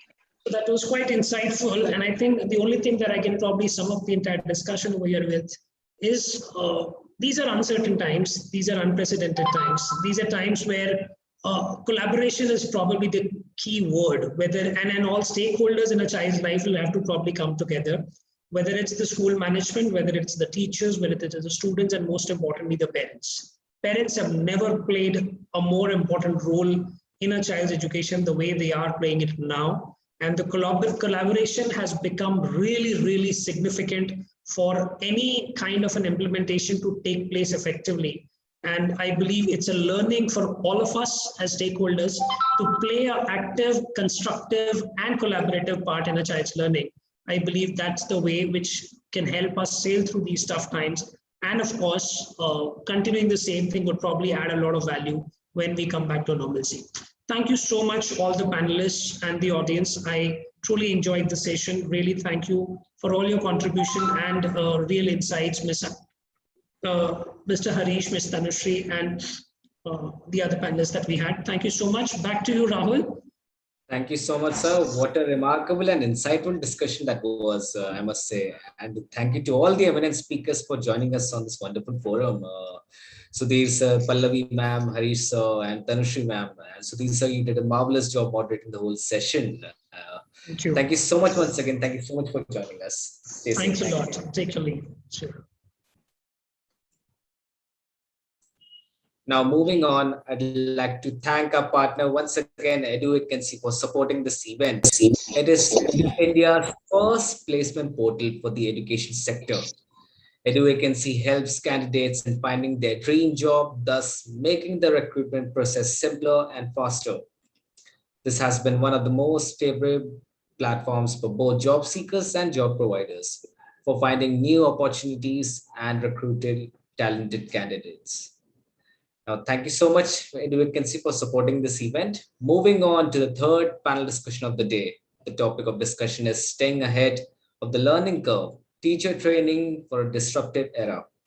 Now, I'd like to warmly welcome the eminent speakers we have here today with us, starting from Mr. Siddharth Singh. He is the director of Emerald Heights International School.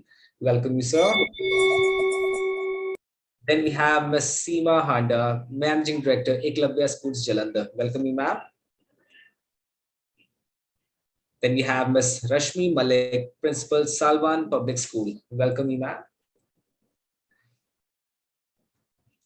The moderator of this August panel will be Ms. Anjali Rajdan, Director, Education, Solan Public School. Welcome you, ma'am. Thank you, Rahul. Please unvideo your lock the video, so please put it on. Just a second. Second team.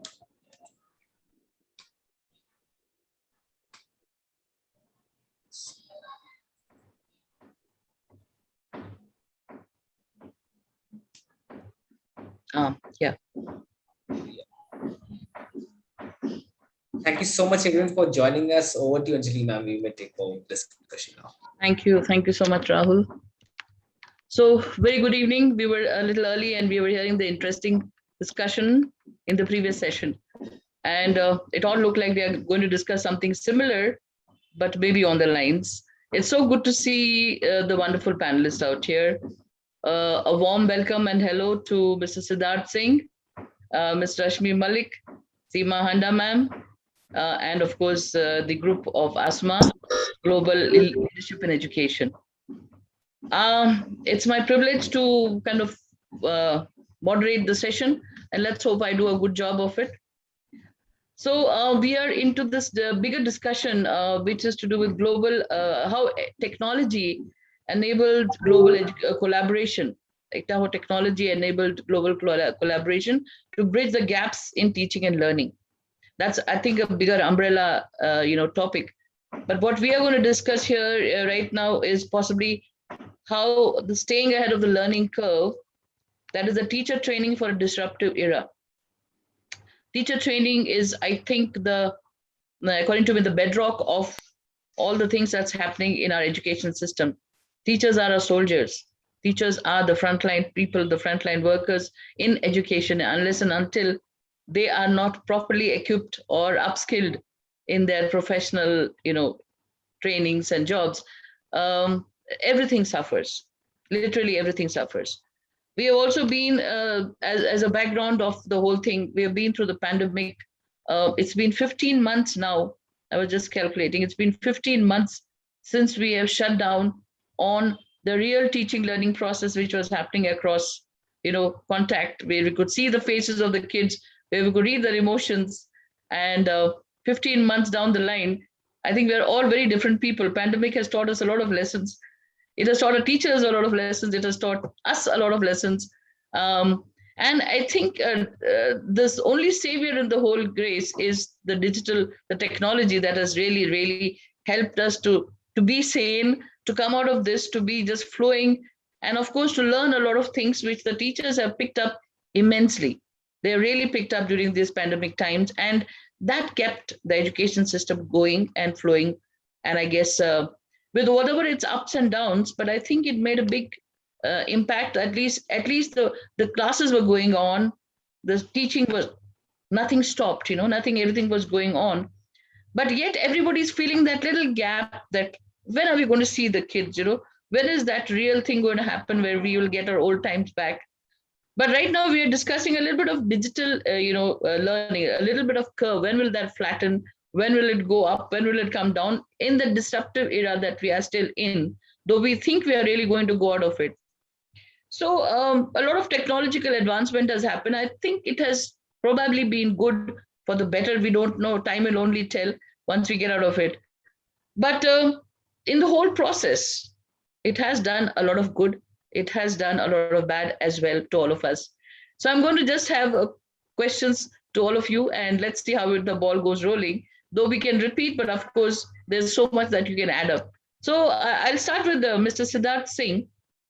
Over to you, sir. So in what ways do you think that teacher training empowers the educators? I mean, do you really think, first of all, and in what way? We'd like to hear from you. So good afternoon, everyone, and thank you to ASMA for inviting me for this panel. I think, ma'am, the answer to your question would be that the teacher training is one of the most essential aspects of education. Because when we talk about teachers training, and especially given the current circumstances, it has been the backbone of learning, I would say. Because what happens is, as time goes on, the teachers are teaching, it's very important to upgrade and update, because the generation is getting upgraded very fast. And the teachers have to be equipped, continuously trained and equipped to the current generation. What was okay 10 years back is not okay today. And what's considered correct today might not be correct tomorrow. And with the changing exam patterns, with the changing curriculum, with the changing world around us, and the world becoming more globalized, I think trainings are of absolute importance. And another thing I would like to add, a lot of people previously used to think that, what if we invest in training and the teacher leaves us? All that money is gone and everything.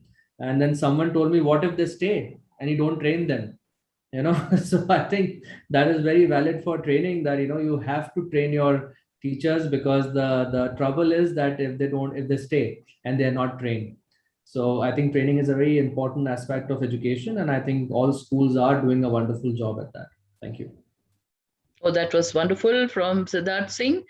You do it, it's a problem. And you don't train, that's still a problem.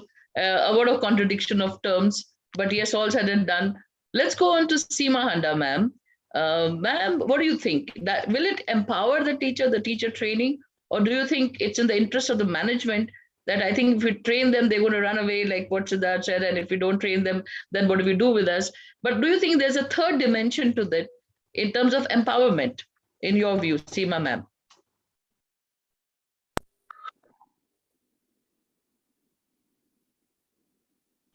You are muted, I think, ma'am.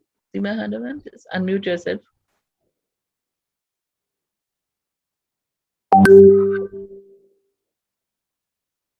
Ma'am, your audio is not connected, I think. Seema, ma'am.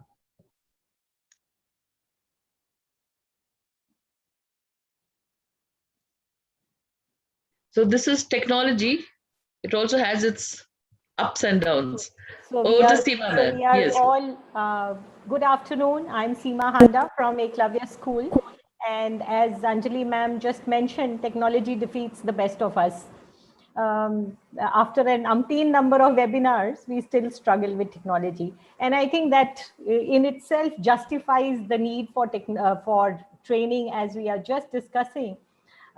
This is all very new to us. We have had not a step up in education, we have had a leap forward, and to feel that all people will be able to adapt to that leap naturally is absolutely unjustified and is actually the cause of a lot of stress.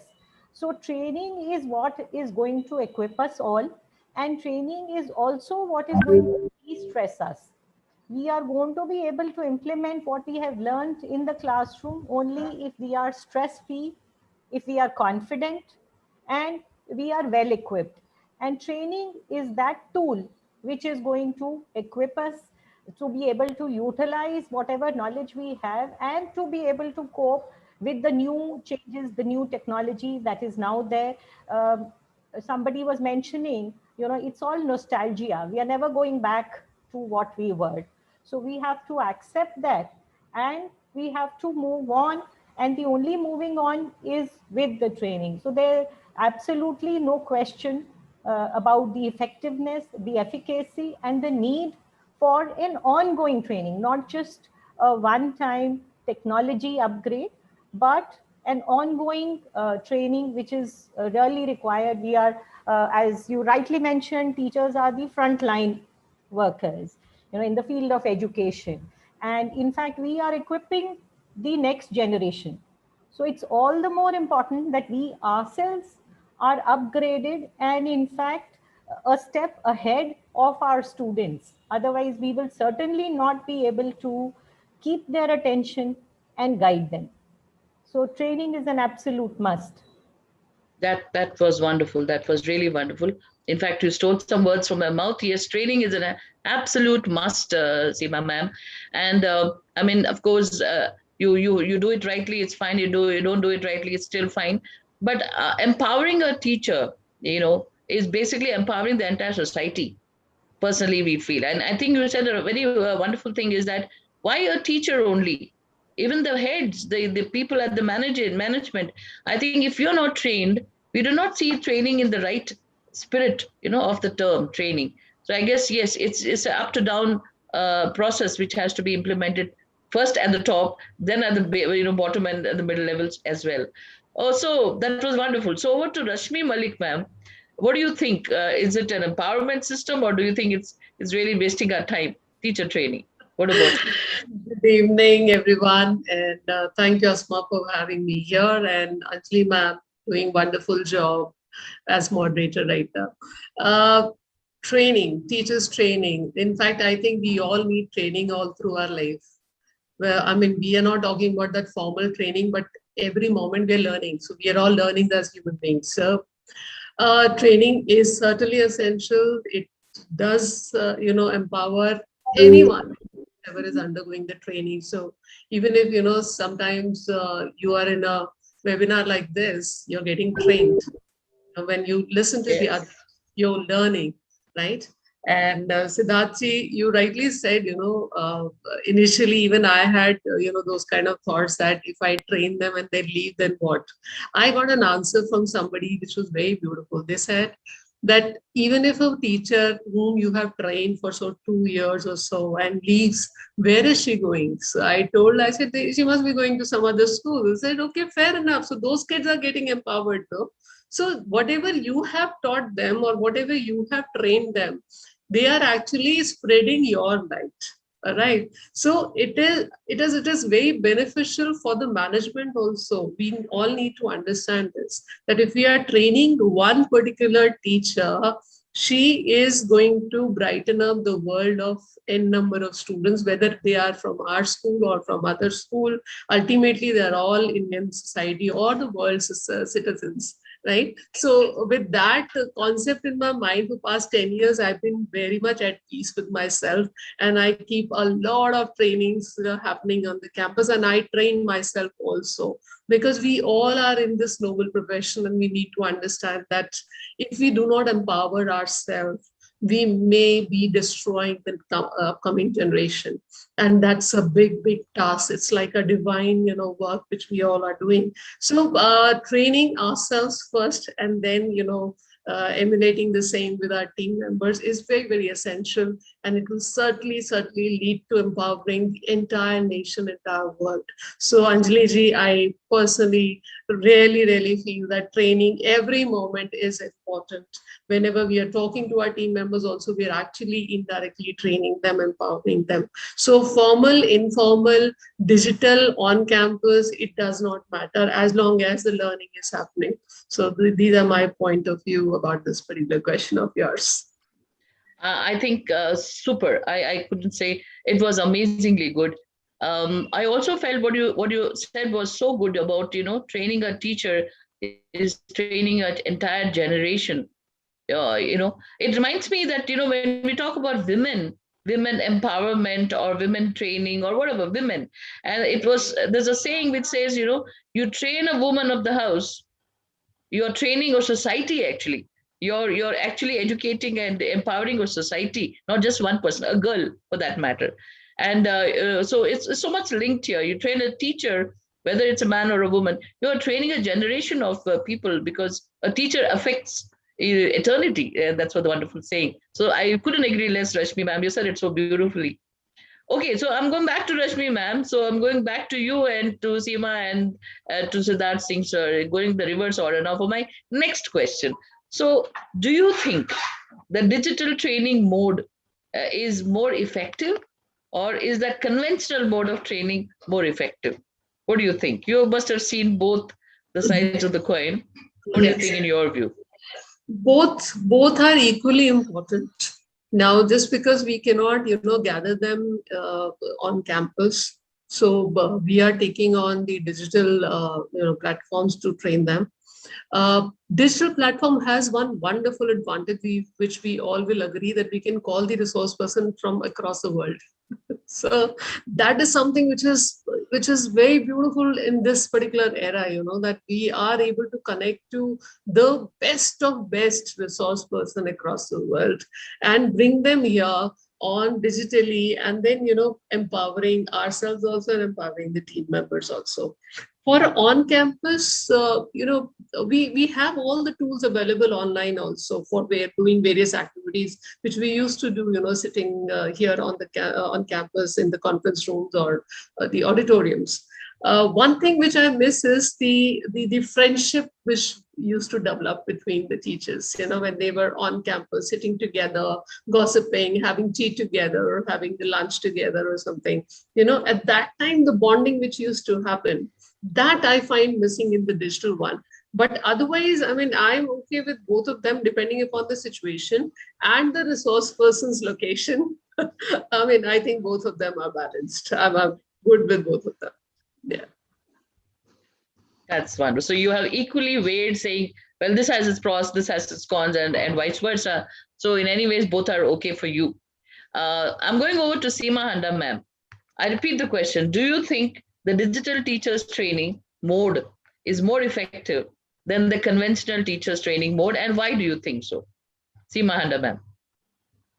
I agree with Miss Rashmi, when she says that the digital aspect has opened up huge avenues, huge horizons, which we had never thought of. It was all just a barrier, which we have now all broken, and we've breached the barrier, and innumerable resources are now available to us. I absolutely agree with that. But I do have to say, I'm just coming from my Teachers' Day celebration today, which was preponed because of various reasons. So we had it today. And I can tell you, after 2 years, what an event. Just the feeling in the auditorium, just looking at each other's faces, being able to interact, being able to touch and feel. Uh, it was an amazing feeling. I mean, after 2 years, we all felt that the digital is coping very nicely, but that warmth and we were all grinning, just looking at each other and simply grinning at each other because we were so happy to see each other, and it is just, this also is actually just a perception of the mind. We may not have gone and hugged each other, but just the thought that we could do it. So there was a huge sense of, like I said, warmth, a sense of, friendship, a sense of humanity. And at least as of now, I can say there is no replacement for it. It's too current, too recent. And I've just come from the celebration. It was wonderful. But I absolutely agree that we have so many new avenues now, which previously were not available to us. So that and also it's not just the resource person, but also so much digital content is available, and the teachers can utilize the content at their convenience. So sometimes teachers would miss out on certain good programs for, say, personal reasons, but those reasons are now no longer valid.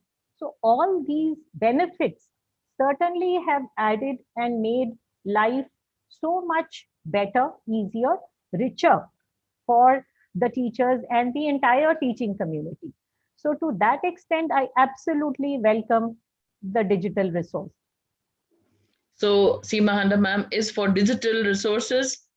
Conventional modes, yes, they are there, but we can keep them for a while because we all tasted blood now. It's like we tasted blood. We have tasted what digital stuff is all about. So therefore, there's no replacement for digital technology as a training mode also. Before we go on to Mr. Siddharth Singh, I'd just like to remind Seema Handa ma'am, I had been to your school long time ago, 1989, where I think Mr. Handa had invited me as a guest, and you had a Teachers' Day because you said about Teachers' Day, and they were giving some wonderful honoring some of the biggest teachers in the place. And what a campus, and what a beautiful philosophy your school had. I still think it's still having about that warmthness you're talking about, seeing each other and feeling each other. And I could feel that when I was there in your school, and I think it's still there and must have been even more better. So I wish you all the best in advance to everybody for the wonderful Teachers' Day. It shouldn't be a day, actually. It should be teachers, Why a day? Teachers forever. Teachers forever, you see. All of us are. So over to Mr. Siddharth Singh. Now you have got a tough job of answering this question because both the ladies have said, well, digital, Rashmi madam was a little more diplomatic and she says, no, well, both are equally okay. Sometimes here, sometimes there. Seema Handa ma'am very much went for digitalization, saying all that. What do you think? Digital mode of training versus conventional mode of training. What is your take on that, Siddharth Singh?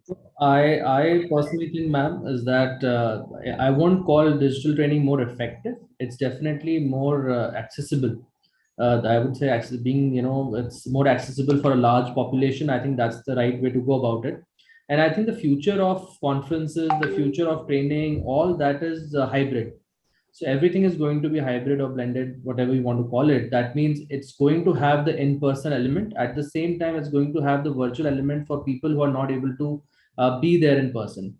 I think overall, what we have gone through in the last 1.5 years has been amazing for education, has been amazing for trainings, because a lot of time you miss on conferences because the logistics don't work out and we are not able to leave because the traveling takes time. You take maybe extra 2 days and you can't really attend a lot of conferences and you end up missing on some of the good ones. I think if we have hybrid conferences in the future, even though you can't travel, you can definitely attend it virtually and get the learnings, whatever is happening there. But as I think Rashmi ma'am and Seema ma'am rightly said, we missed the physical connection. I happened to attend a conference approx 10 days back, and I attended it after like almost 2 years, and it was amazing. I mean, meeting people physically, being there in person, traveling, getting out of your comfort zone, I would say, that makes a difference. As a learner, for me, I will always choose in-person conferences over virtual conferences. But at the same time, I will not discount the fact that the virtual conferences are here to stay, and the future is hybrid. It's not going to be just in person. And another point I'll add here about the Teachers' Day, I think I would take this opportunity to appreciate the teachers and the educators, what they have done in the last year. I think teachers are the frontline workers, and because of them, across the world, the way they switched from physical school to virtual school, I think any appreciation is less.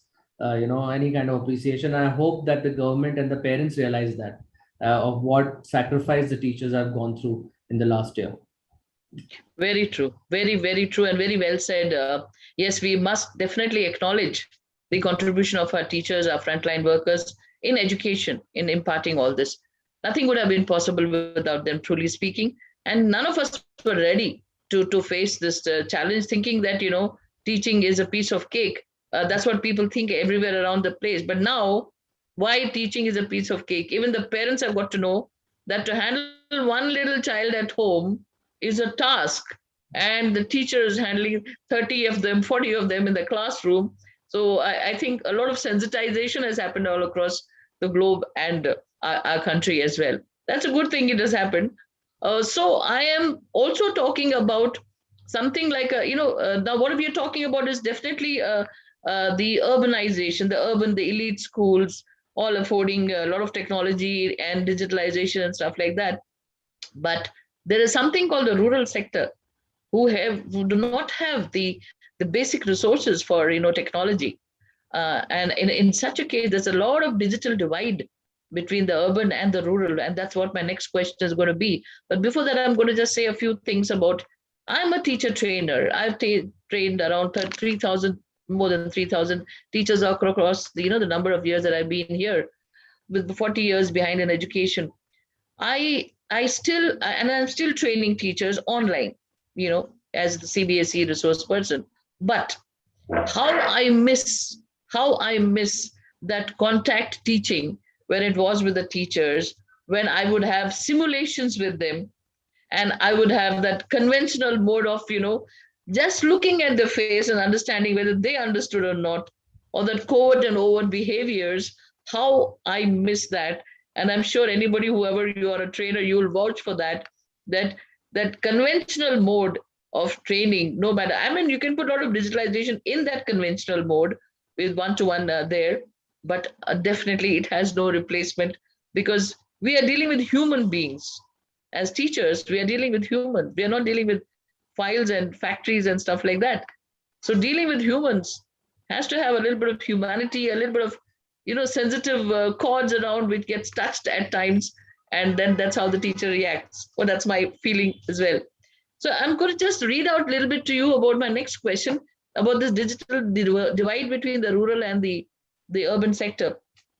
It says, along with the glaring digital divide, there is a dearth of quality digital content suitable for home learning needs of children. In many cases, it was observed that physical classrooms content was being repurposed to meet the demands of the online sessions. Learning activities in the Indian education system has been largely school-based and teacher-led.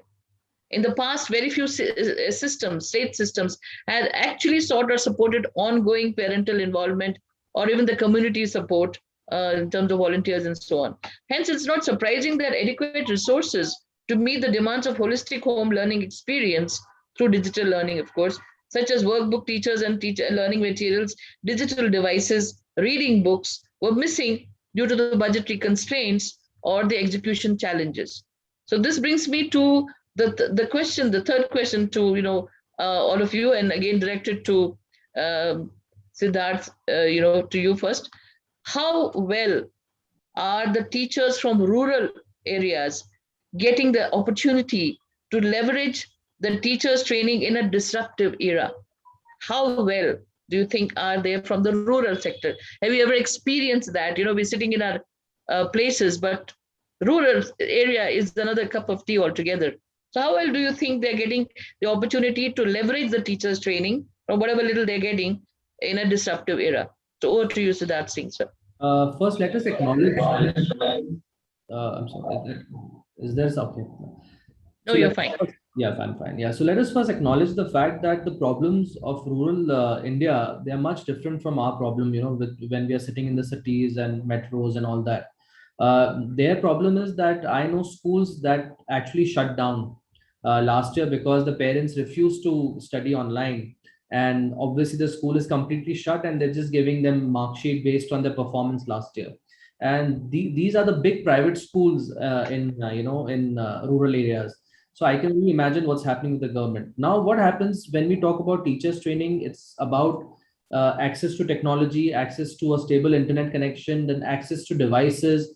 There are multiple factors there. And then being able to conduct classes for the students when they don't have proper connection at home. So I think where training is concerned, especially for the rural sector, training is obviously accessible, but it's not about the trainings, it's about the other supplementary things that they require to be trained.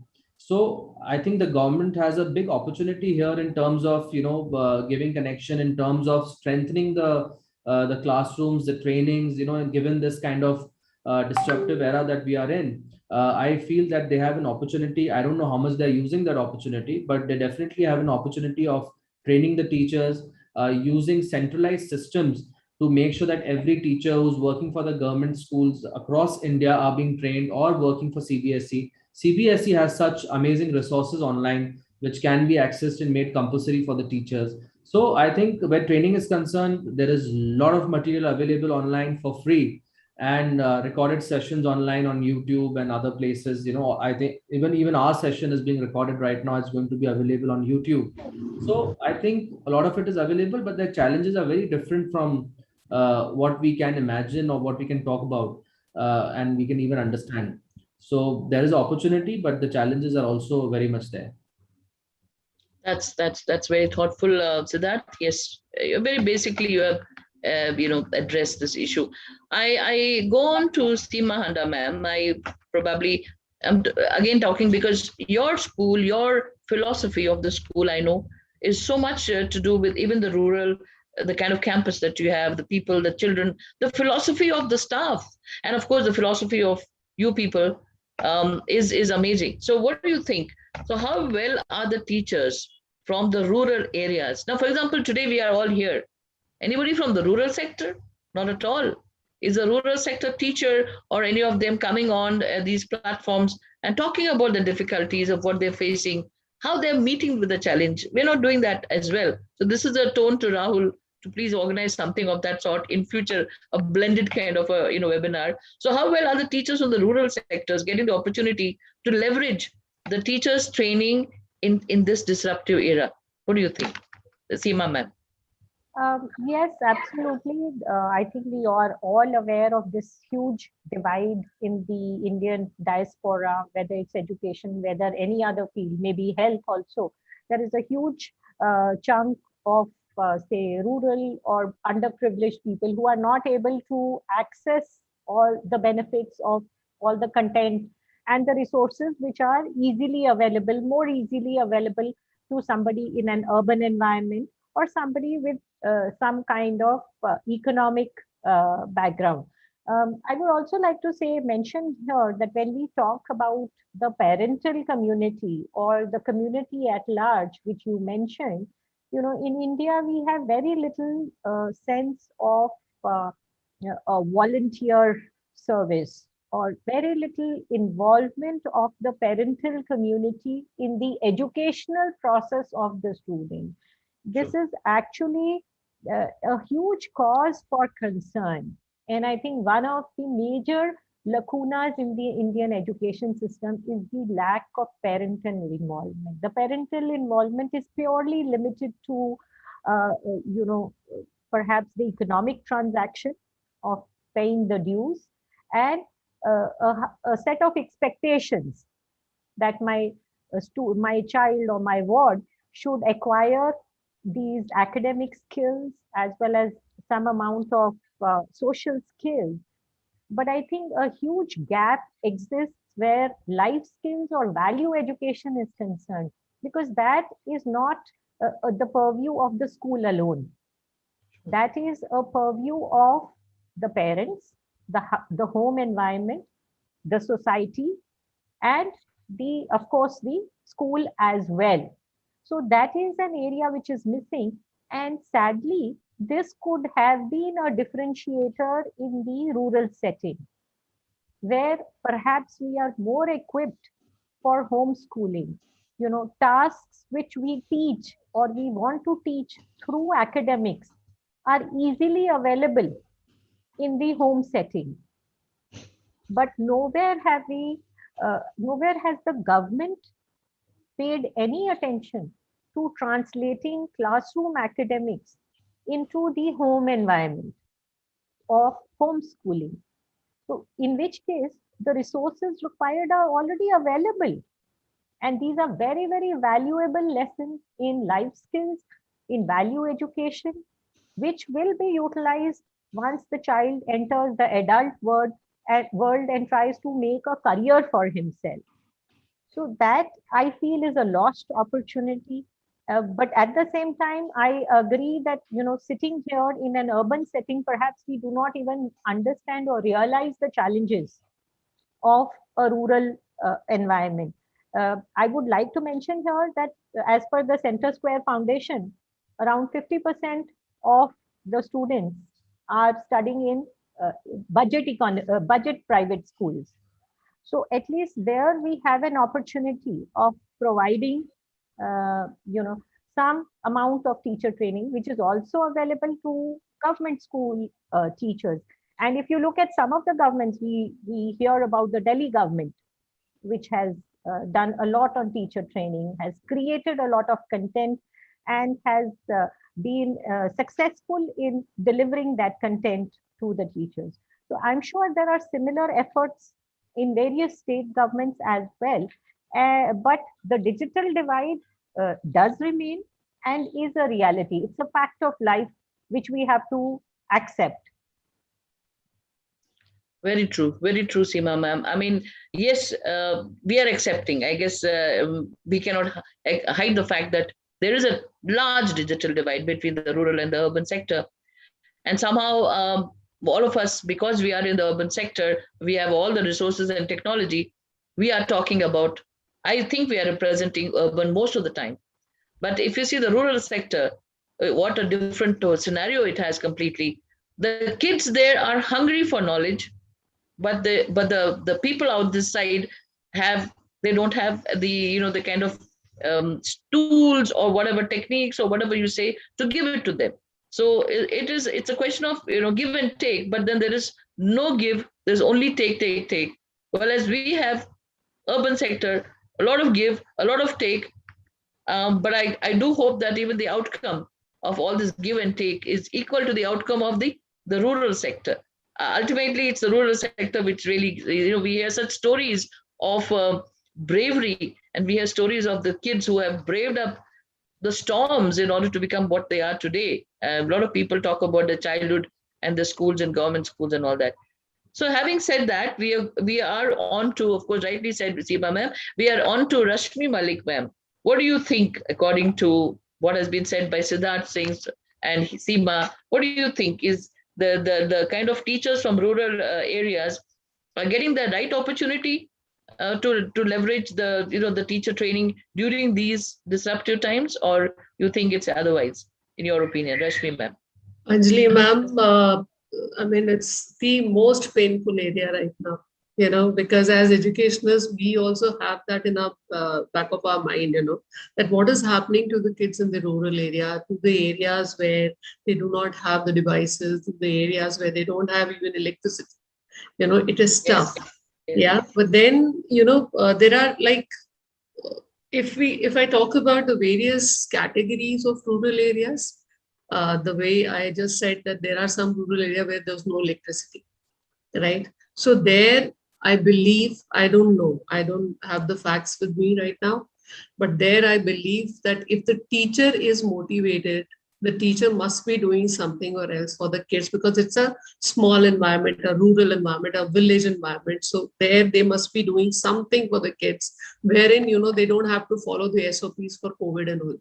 But then the areas where the COVID has hit pretty badly, there I am sure the disruption has happened. Complete disruption of the studies of students have happened. Then we have, certain, like Seemaji was talking about, the low budget school or budget schools, we call them, which are like in the periphery of the cities, and we all know that CBSE has created hubs of learning. So like my school has 5 schools connected with us, with our school. So for them, it was easy to take help from schools like ours, that if they wanted, then we used to share, the training schedule of our teachers, and they used to come. I had sent mails, WhatsApp messages, everything to them to empower them that you can do the hybrid learning in this manner or digital learning in this manner. You can use this tool, you can use this platform, this is free of cost, you can do that. And our people were like collaborating with each other. We have government aided schools. You must be aware Salvans have 2 government aided schools, in the heart of the city. They also obviously had the hand-holding of the public schools. So there wasn't much of the issue. What beautiful things I have seen through various government initiatives, especially in Haryana, I saw that there were mobile vans and mobile buses which they brought. They sent them to the rural areas with the equipments like the laptops and systems, and there, the local children used to come and the teacher used to come, and then they used to have the teaching learning process. So that advantage was given to these rural kids. At least I can talk about Haryana. I don't know about the other states. Delhi, in any case, is like the Rajdhani. So obviously they have all the resources. So there is not much of the issue. One last thing which I would like to talk about in this particular thing is that the WhatsApp has emerged as a training platform, very beautiful. The SMS used to be earlier, but WhatsApp is something which is being used across. So the villages where, or teachers who had those video call facility phone, they use that, they are using that also. Along with that, the WhatsApp is being used to, shift, give the videos of the lessons or, the content of the lesson to the students. And WhatsApp being, it can be used in any language. So obviously it has become the tool, for the training, especially in the rural areas. Then we have heard about, having the panchayat, setting up a central system where the things happen. And the beautiful thing which I heard was that a teacher used to, speak that lesson, narrate that lesson on speakers in the central place of a village. I mean, there were a lot of news which we heard, but then the digital divide is there, but depending upon the situation, the things are happening, the things are evolving. Today only in the newspaper, I read about the NIOS opening an online school for the kids, which is going to be so beneficial for them, right? So things are happening, things are evolving. I'm really hopeful with a lot of government initiatives and a lot of private schools hand-holding of the rural. Recently, yesterday only, I got connected to a very small primary school in UP, who are struggling to conduct classes. So the fortunate thing was that the teachers were having mobile phones with cameras. So I told them that, okay, let's connect on Zoom. So they learned the Zoom, they got connected and then said, okay, we'll connect like this further also. And we'll tell you how to go about your teaching learning process, even if one child appears in your school. So such kind of initiatives from all the so-called people who have the, every resource available should be, given to the rural areas. So I think then things will be much better. Right at this moment. So very well said. So very well said. And that's exactly what was my intention. I thought, we could bring in a little bit of, apart from the discussions which are taking by the dozens nowadays, we could bring in a little bit of humaneness to our system of education. What is happening? I mean, imagine all across the country now they're saying we're going to start schools. Some of them have already started from the 1st of September and some are yet to start. But then now the talks are going on. I'm sure, in the rural sector, this must be an event to look forward to. Okay, the schools are starting, and we are going to have a teacher there, and there's going to be a board there, and all the digital stuff that they had so far probably it would be meaningless once they get a real physical teacher who's going to really take them outdoor and indoor and teach. This also reminds me one small little fact, which is like, imagine a kindergartner who must have joined last year, 2020, in the kindergarten. Imagine that child, going to a school. For that child, the school was that little surface in front of him or her, which was called a laptop or some sort of phone. That was a school. And the teacher would only be there, and the child could hide and come back. That is the definition of a school for that kindergartner who would have been maybe upper KG by now, lower KG if they joined. This is the world that child is going to ultimately grow up into. And maybe in 2035 or in 2040, when that child is going to get into the big bad world of reality, imagine what a world that child would have seen between being a kindergartner and understanding that the teaching is all about one person talking in front of you, and you are going to listen to that, and that's what schooling is all about. And no physical exercises, no singing, no dancing, no painting, no drawing, nothing of that sort. That's what school is. So coming back again to that, I mean, there's a little bit of comparison between a digital divide and today's child who is getting on to the real-time education.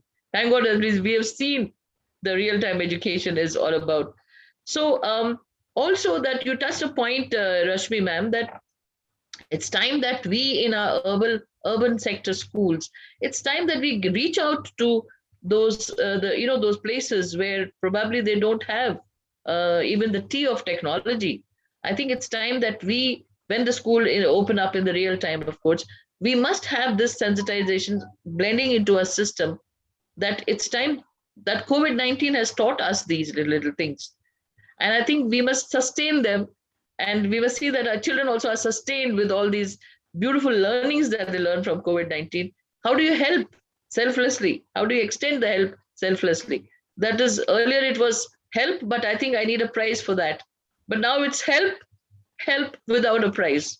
I think that is something which I think probably might, get the digital divide or the learning divide between the urban and the rural sector lesser and lesser till ultimately is the same. Okay, so that was a beautiful, put up. I think we were all very serious in this whole thing. And we would love to talk about your schools. What are you doing in your, systems? Of course, we talk generally about everything else. Now we would like to ask you, what do you think? What kind of digital pedagogies are you currently using in your institutions for imparting digital education, digital training to the teachers, for all our viewers to hear that, so that we can also learn so much from it each day. So I would start with Siddharth Singh. Tell us about your school, sir, and what exactly are you doing in these days for the digital pedagogies using for teachers training?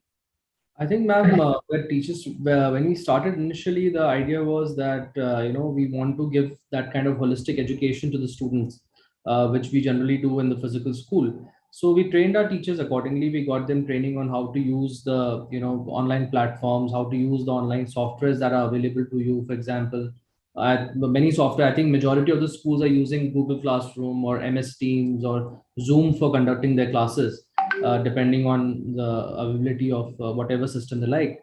So we did train our teachers for Google Classroom and the complete Google system that we have for education. Apart from that, we got trainings on how to conduct online classes, how to do this, and what changes, on what kind of assessments will you do online, Yes. how will you assess the students, because assessment is the biggest challenge of, I think, virtual education. Totally. How do you assess the students? And then obviously the kids are smarter than us, so they will so everything we come up with, they have something better.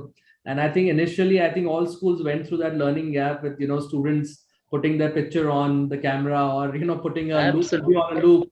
So we all, I think, I guess we underestimated our children, thinking that we are very smart, but then they showed us what they are in technology. Yeah, definitely. So how did you get the assessment part in your teachers training? I mean, pedagogical So, ma'am, we did a lot of trials. I think to get some kind of system. I won't say the system that we have currently is perfect, but that's the best that we could come up with given the current circumstances. Because I don't think anything you do virtually. I spoke to universities like Berkeley and all those abroad, and all of them are doing assignment based evaluations. So when you have examinations, how we do examinations in India, virtual examinations are not foolproof. They're not 100% authentic. Absolutely. But all the schools are, like, at least for us, we are able to at least ensure that 80% is authentic, I would say, by doing various things, screen sharing and limiting the time with questions, putting a mirror behind the child, having two devices and monitoring them live. So a lot of things are there to do. We have, and also we do to make sure that the education is holistic. As I said, we are conducting sports activities in the morning, and I would say more than 2,000 students, they wake up in the morning and do physical exercises with our coaches. We also have clubs. We also have clubs running after school. We have enrichment activities and evening classes running for our primary and pre-primary. So we are able to give, at least we are able to ensure the learning outcomes are not that bad. I would say they are in pace, so that when the kids, they come back to physical campus, they won't face that problem. And with the academic learning, we are able to provide a holistic education to our students. That's very good, very good. I'm sure the audience, people who are here, even all of us are getting enlightened by a lot of things that your schools are doing. I would like to ask Seema Handa, ma'am, the same question. So what kind of digital pedagogies are you using in currently with your teachers for getting them trained and facing this situation? Seema Handa, ma'am. Yeah, so yes, as Mr. Siddharth mentioned, it's been a learning curve for everybody, trying to adapt not only to the classroom teaching, but also to assessments. And also, we were already, I'm sure all schools were already using technology to an extent. How to scale that up, how to ramp that up. We not only involved the teacher community in the training, but we also involved the students themselves, in terms of how to use technology, how to handle technology. That's good. Safe, being safe online, do's and don'ts, even the devices that they are using, what devices, what network plan, etc. All that made a lot of difference. And similarly, we brought the parents also on board, whether they were parents of pre-primary students or even parents of the senior school students. We wanted to educate them that you have certain opportunities where you can regulate what your child is doing online. You can build in safeguards. If you know of the safeguards, you can utilize them.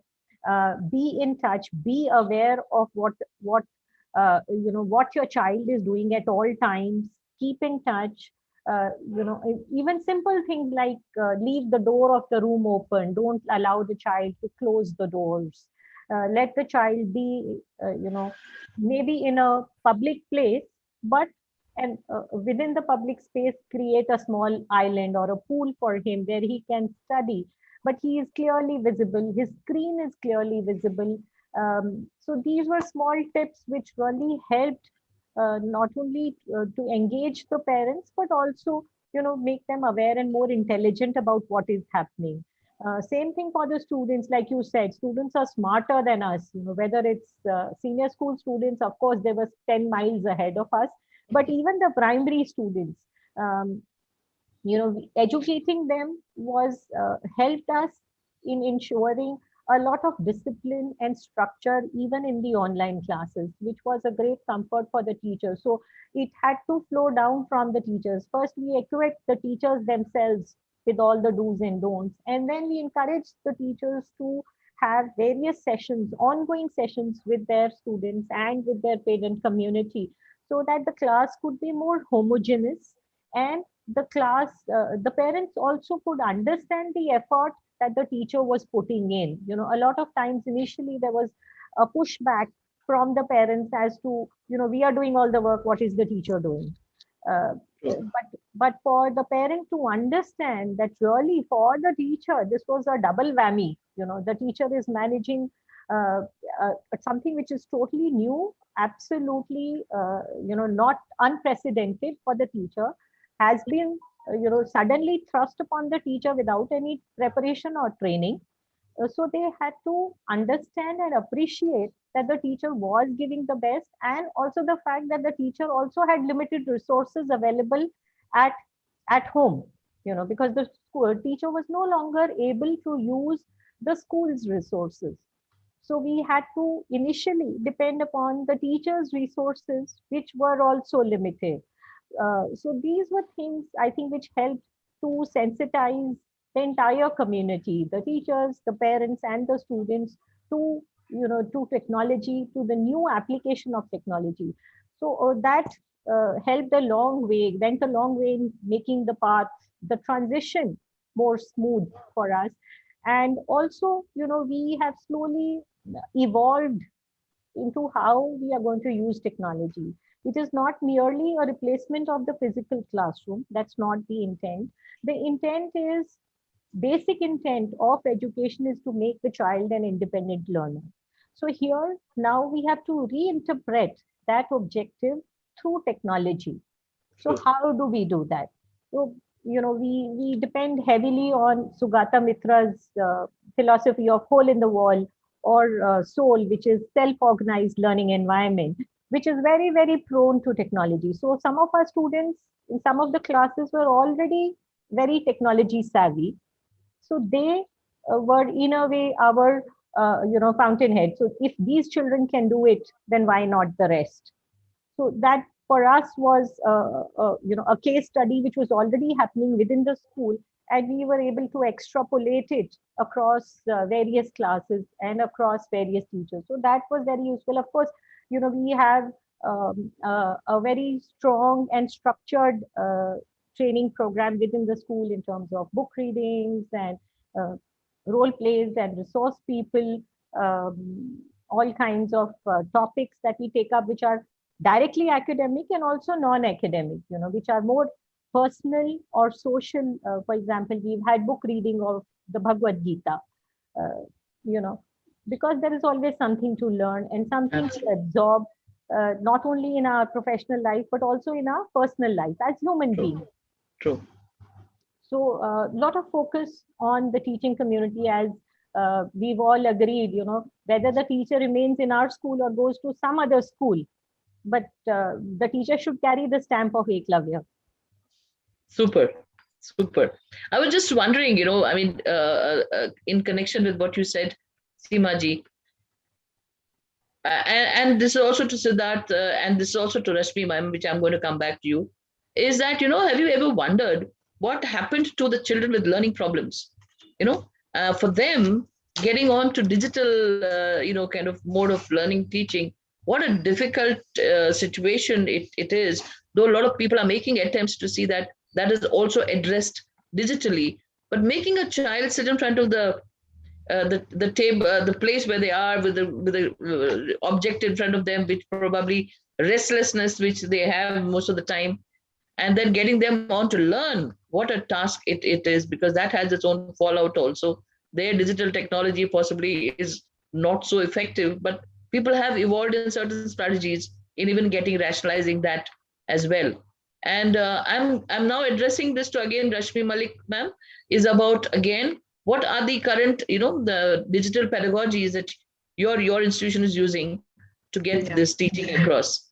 Anjali ma'am, I'll start with the thing which you talk about, that the children who are, say, hyperactive or who are of special needs, which is very difficult for them to sit in front of the screen and learn.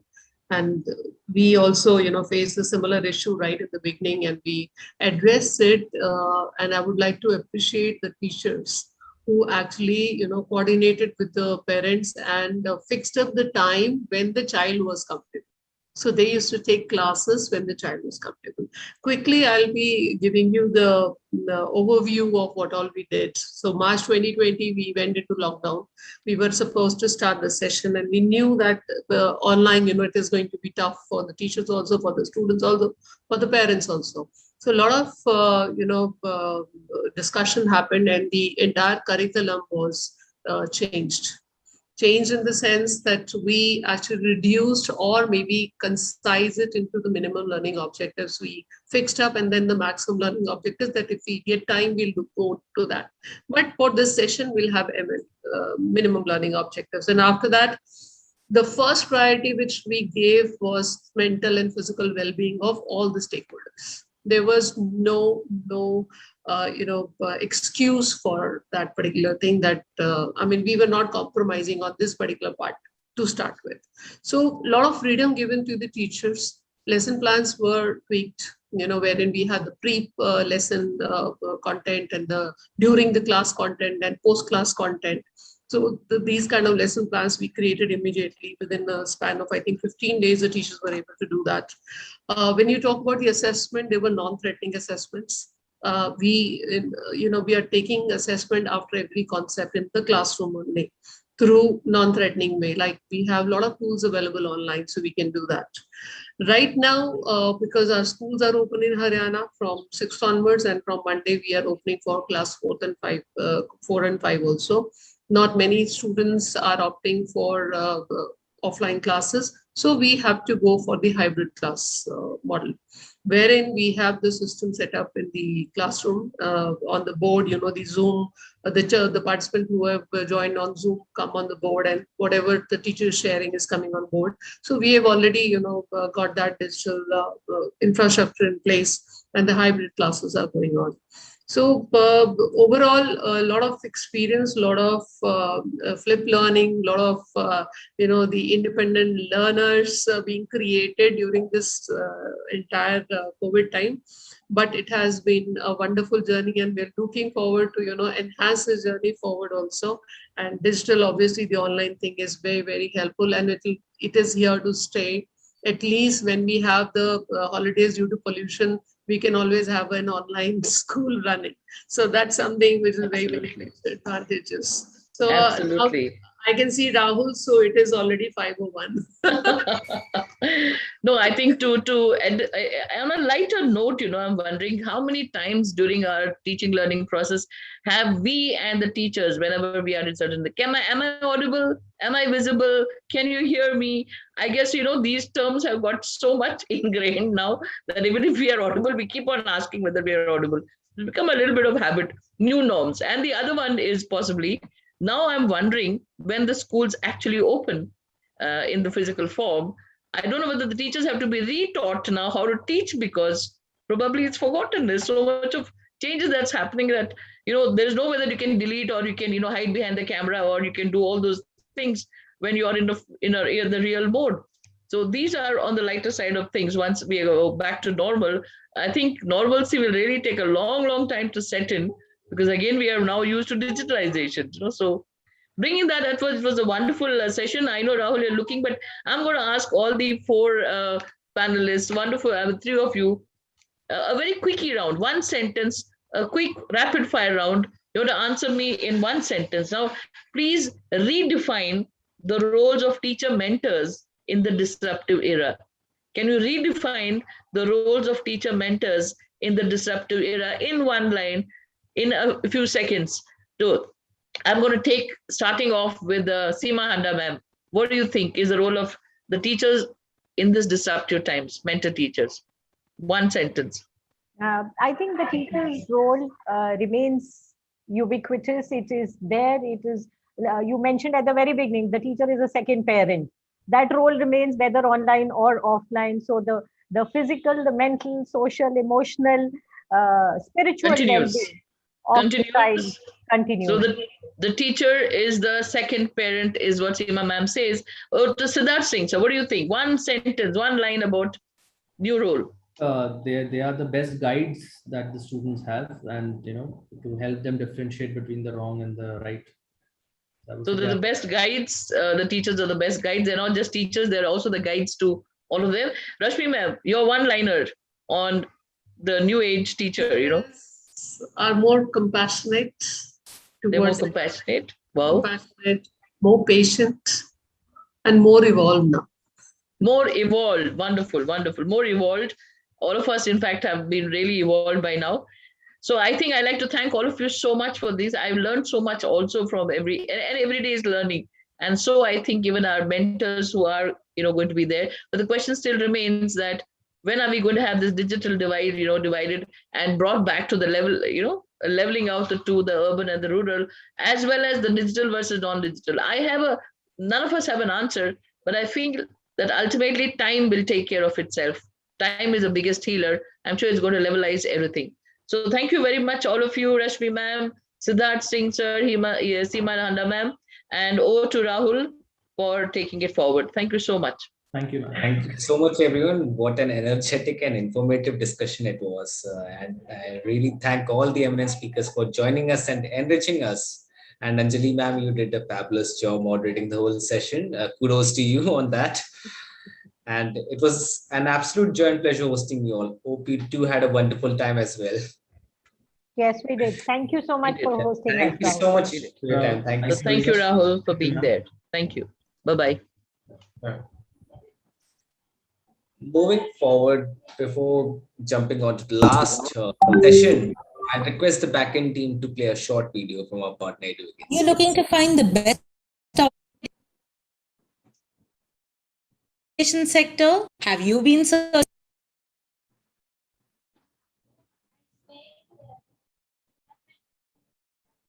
to recognize your talents and here is how you can get started to find your dream job in as little as 10 minutes. Get going now by visiting www.eduvacancy.com.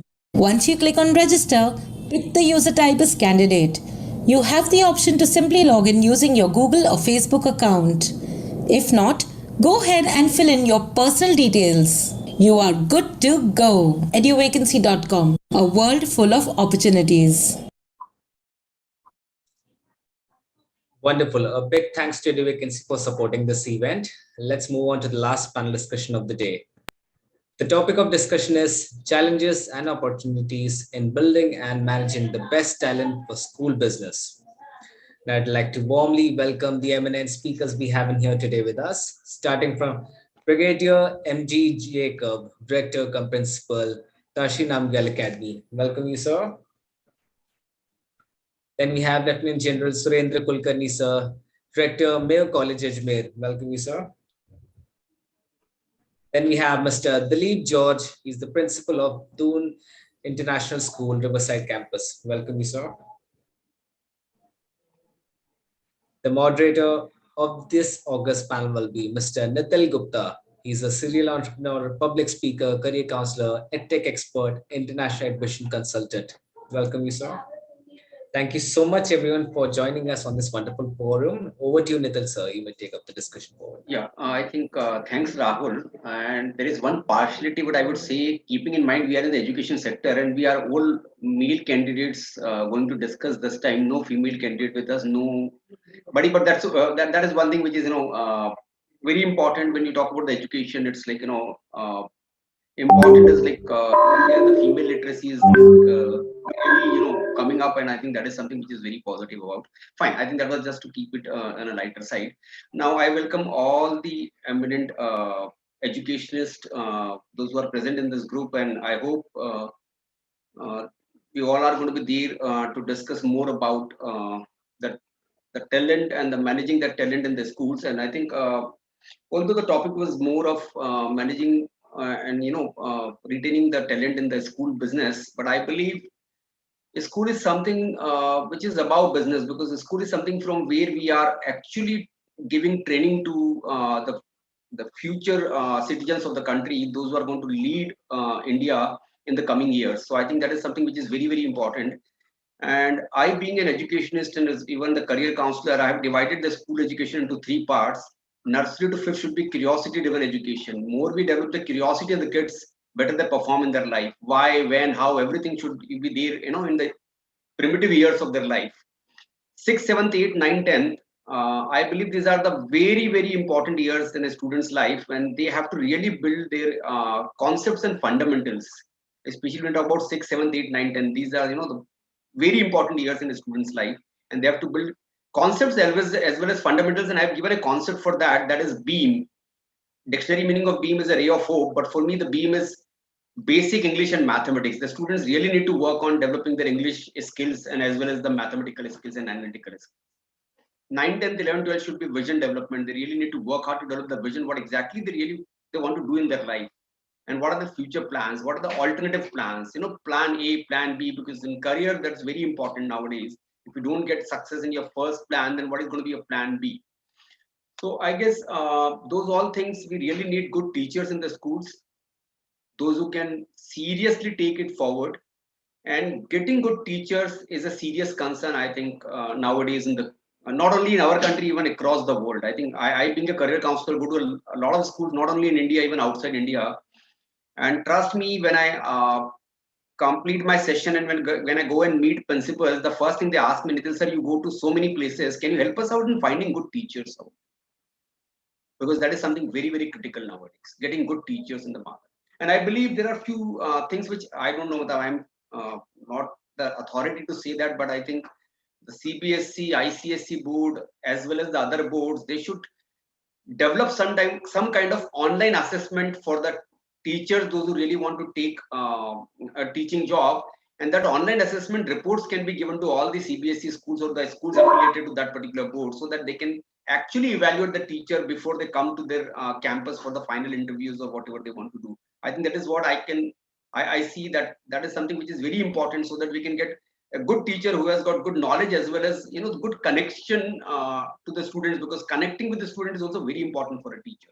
Otherwise, it's of no use. Now, the first question which I would like to say talk about, and I want Surendra Kulkarni sir to address it. And I think I see even the two people, those who are there from the army background, if I'm not wrong. So I think the discipline is something which is also one thing which they must be inculcating in their schools, because that is something very, very important also now.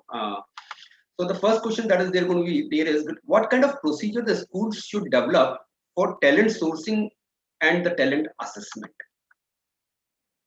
Thank you, Nitin, and thank you. Pleasure to be with the other panelists who are here. I know George, and it's a pleasure to be with the others. The issue is today there is no centralized agency from where you can reach out for teachers. There are many organizations who are like headhunters and various other things, but there is no one agency where you can go. Somebody may say, what about LinkedIn? But LinkedIn caters for a very broad spectrum of requirements. What about Naukri.com? That is also very broad-based. First and foremost, and I can request if the slide share is over, I don't think I should have my write-up up for so long. Not much to be said on that. So very importantly, the biggest challenge you find for finding teachers is where to look for them, number one. Number two is the public at large, as parents. If you go to any of the schools that you know about and do a survey with parents, how many of them, and you are a counselor, you'll be able to verify this, how many of the parents say that amongst the career choice options open to them, it is education or teaching that they want their child to go into as number one? It's close to almost nil. I've asked this in very important forums, and invariably there's an embarrassed laughter by the teachers themselves. Okay, so therefore, if this is not a preferred choice of profession, then it is a profession in which the investment in a teacher does not end in the selection. When you are selecting a teacher, notwithstanding past experience, you are still only looking at the potential. And therefore, when you decide to hire a teacher, you need to look at two things. One is the potential. I'm taking for granted there are academic qualifications, but one is the potential. And second, most important, there's a phrase we use in the army called trainability. Will that teacher be able to improve and deliver your school's expectations through a professional development program? Because we find very often teachers are not willing to adapt, not willing to change. Even if you put them through some capsules, they will learn those, but then fall back to the old ways. And therefore, our biggest challenge is which is the agency we go to. Now, tomorrow, even if CBSE or anybody else, or even a national testing agency had a testing agency, what you will get is standardization. You will not get customization. And if your school has a certain reputation, then that reputation can only be sustained and enhanced through customization, where the teacher comes and blends into the ethos of your school. So therefore, selection of teachers is very difficult. Retention is not that much of a problem. It's a myth that teachers run away only if they get higher salaries elsewhere. No. My little experience tells me that teachers are interested in the work environment. The teachers are interested in the growth prospects.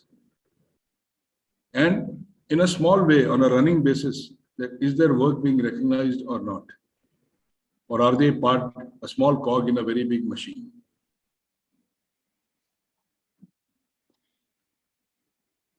Yeah.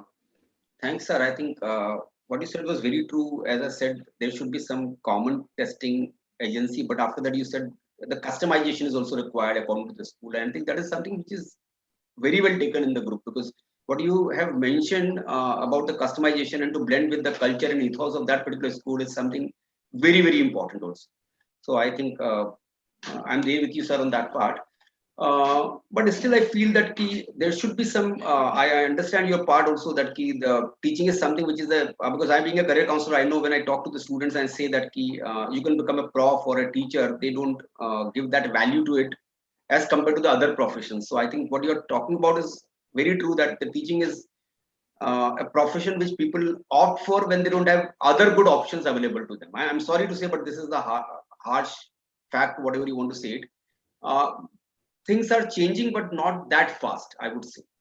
So I think what Suren Kulkarni sir has said is very true. Now, the second question which I am going to discuss here, and which I expect Mr. Dilip Josh to answer it, is going to be, what are the schools doing to enhance the skill set of their academic staff? Because I believe training is something which is very important in every sector. You won't believe, I go to the corporates also, where the students from the top institutions like IITs and IIMs, they go and join them. But trust me, even multinational companies, they have got regular training schedules for their employees.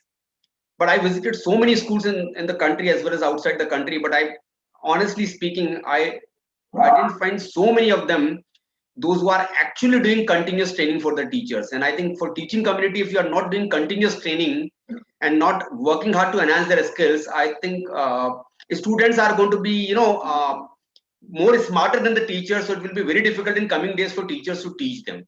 I think that already happened during the pandemic, when teachers were there on the Google Classrooms or like Microsoft Team or other places, and students were more smart than teachers. They knew, they were aware of everything on those platforms, and they were the those who actually told the teacher, teachers, you have to do this way, that way, the assessment has to come this way, the assignment has to come this way. So I believe that the teachers need to be trained properly now, I think, which is very, very important for the schools, so that they can become more smarter than their kids. That is one. And second thing which is very important is a continuous training is definitely going to give better results for the school as well as for the society.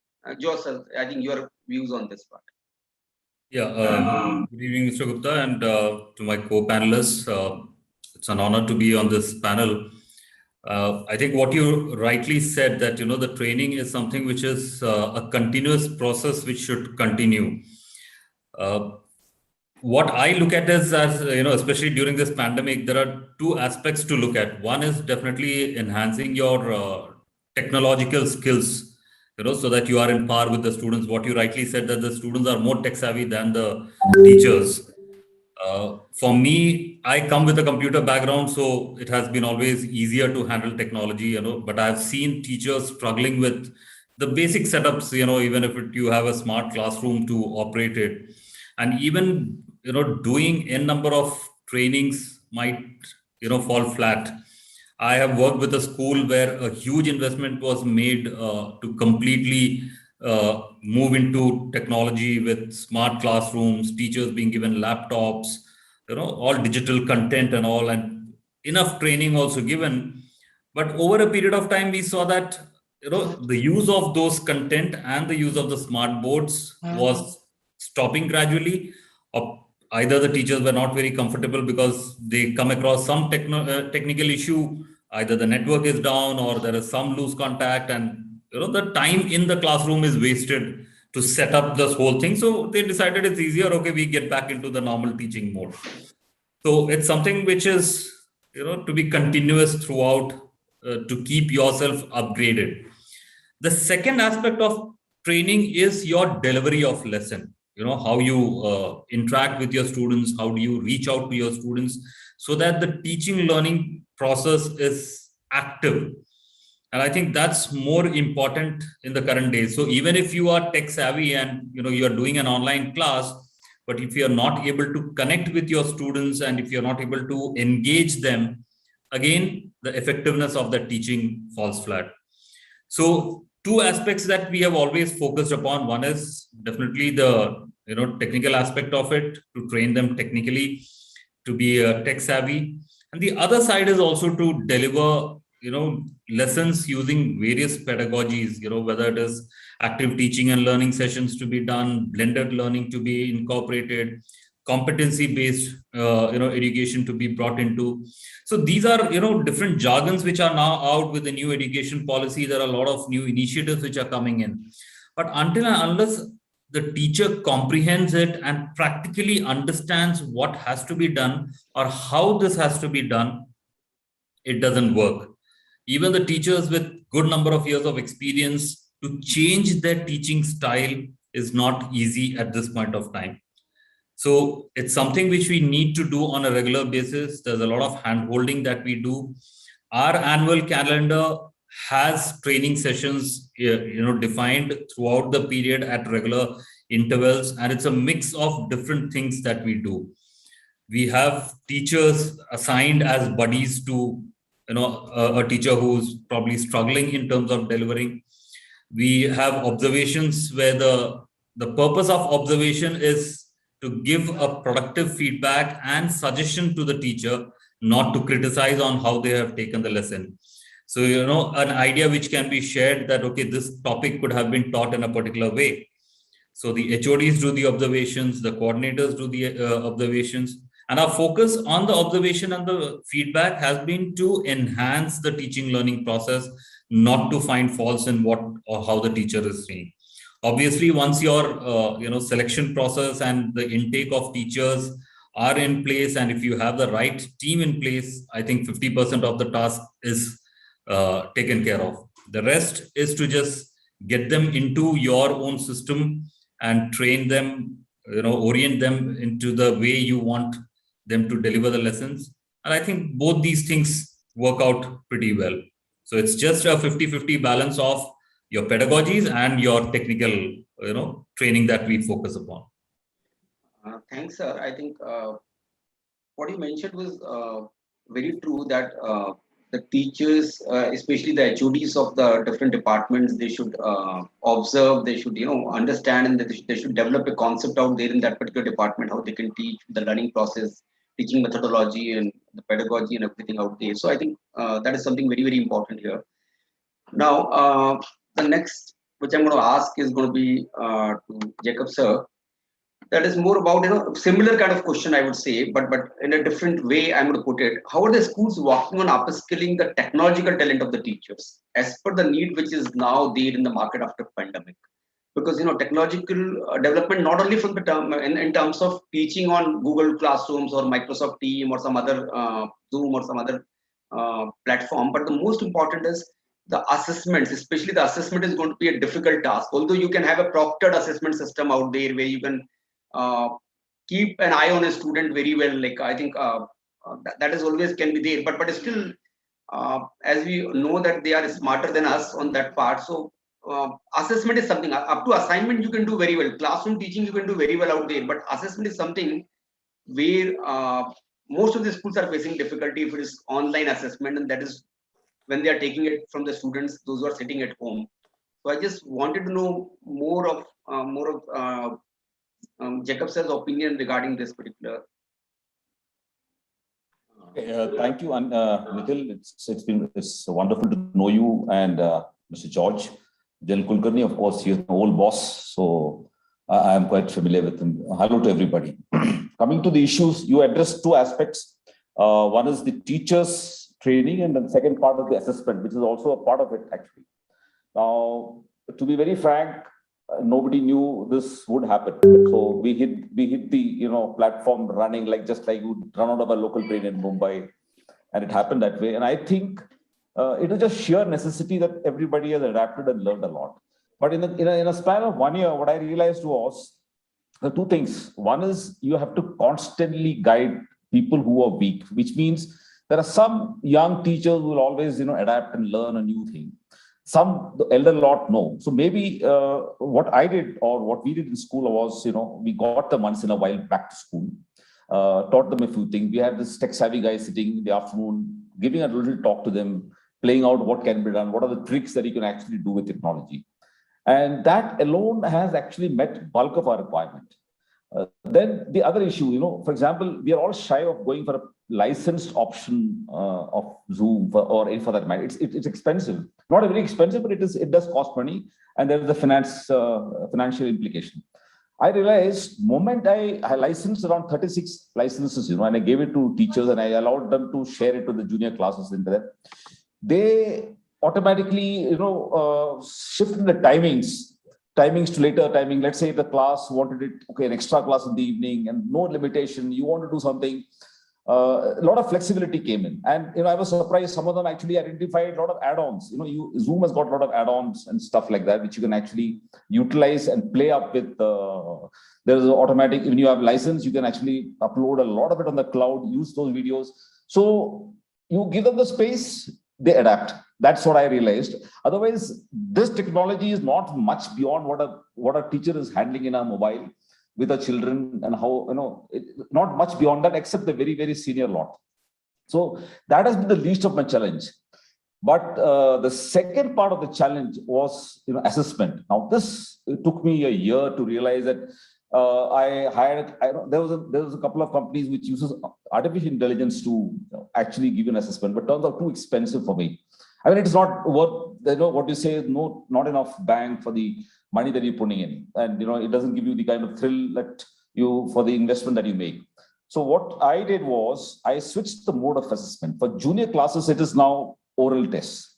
For example, you have a license Zoom, 5-6 hours, the teachers can actually play around with it. Give a 10-minute slot to a child, tell her to recite a poem from memory, or, what did you learn? What did you learn yesterday? What did you do yesterday? What did you eat for food? How did you help your mother? I mean, the kind of questions, there are about 75 to 80 questions we generated for class 1, 2, 3, which is basically addressing the curiosity aspect. And these are questioned to the, and then they're explained, you can't be just, because people can predict. So, you have to explain. For example, if you help your mother to make tea, how is tea to be made, related questions. So it is a series of questions based on one topic, and that actually has succeeded pretty well for the lower classes. What we have done in the senior lot is assignment based. I realize that's the only assignment. For example, I made a little chart sheet. You have attendance gets 10 marks out of 100 every month. Okay, 10 marks for attendance, 15 marks for participation, another 20 marks for ability to address a very impromptu question by a teacher. And likewise, and at the end of the month, there is a small kind of oral test on a surprise question. And a series of questions, so 50 marks work out in the month. And we share it back to the students and the parents. Now, after 2 months, suddenly we realized we have got 100% attendance online, despite the fact that we have very difficult places in Sikkim where the connectivity is not good enough. So everything is enhanced. And so we have now an internal assessment based on assignment. For example, there is an app called Digital Aristotle, which we utilize, and even Teachment. You can give homeworks to them at around 8 o'clock in the evening. They address it, and morning 5, it has to be done. It closes, the window closes. So you get an assignment in the night, and very intelligent assignments, and they give you back. So all these are being used as a bang at the end of the month to create a mark, a certain amount of allocation. Otherwise, we failed to carry out online assessment, camera on them, parents, I mean, there was too much happening behind the scene that we couldn't really control. Proctoring was just not a practical option. So this is how we handling the senior lot. Only problem is it is not in alignment with what the board wants, right? So I expected this was an opportunity for CBSE and ICSE to switch to the mode what a Cambridge does, or others, the international systems allow, is to have a series of tests, continuous assessment. They haven't taken that bullet. They are not bitten the bullet. They are actually gone for 2 tests. One is one is the objective and one is the other one. But these are the 2 methods. I realized you are encouraging the child to constantly learn and study. You're not perfecting. You're not giving a perfect answer. There is no multiple choice question there to answer. There is an assignment they have to do. They have to participate in the class, and a surprise question they have to answer. These 3 things, which means they have to come prepared for the class. They have to study after the class and also keep reading a little bit more. They don't have to be perfect. So this is how we have overcome the assessment pattern. It may not go with the board, but I intend to include this as part of the internal assessment marks and the project marks for the children whenever they're required to be submitted to the board. Yeah, these are the 2 things I thought were what we did.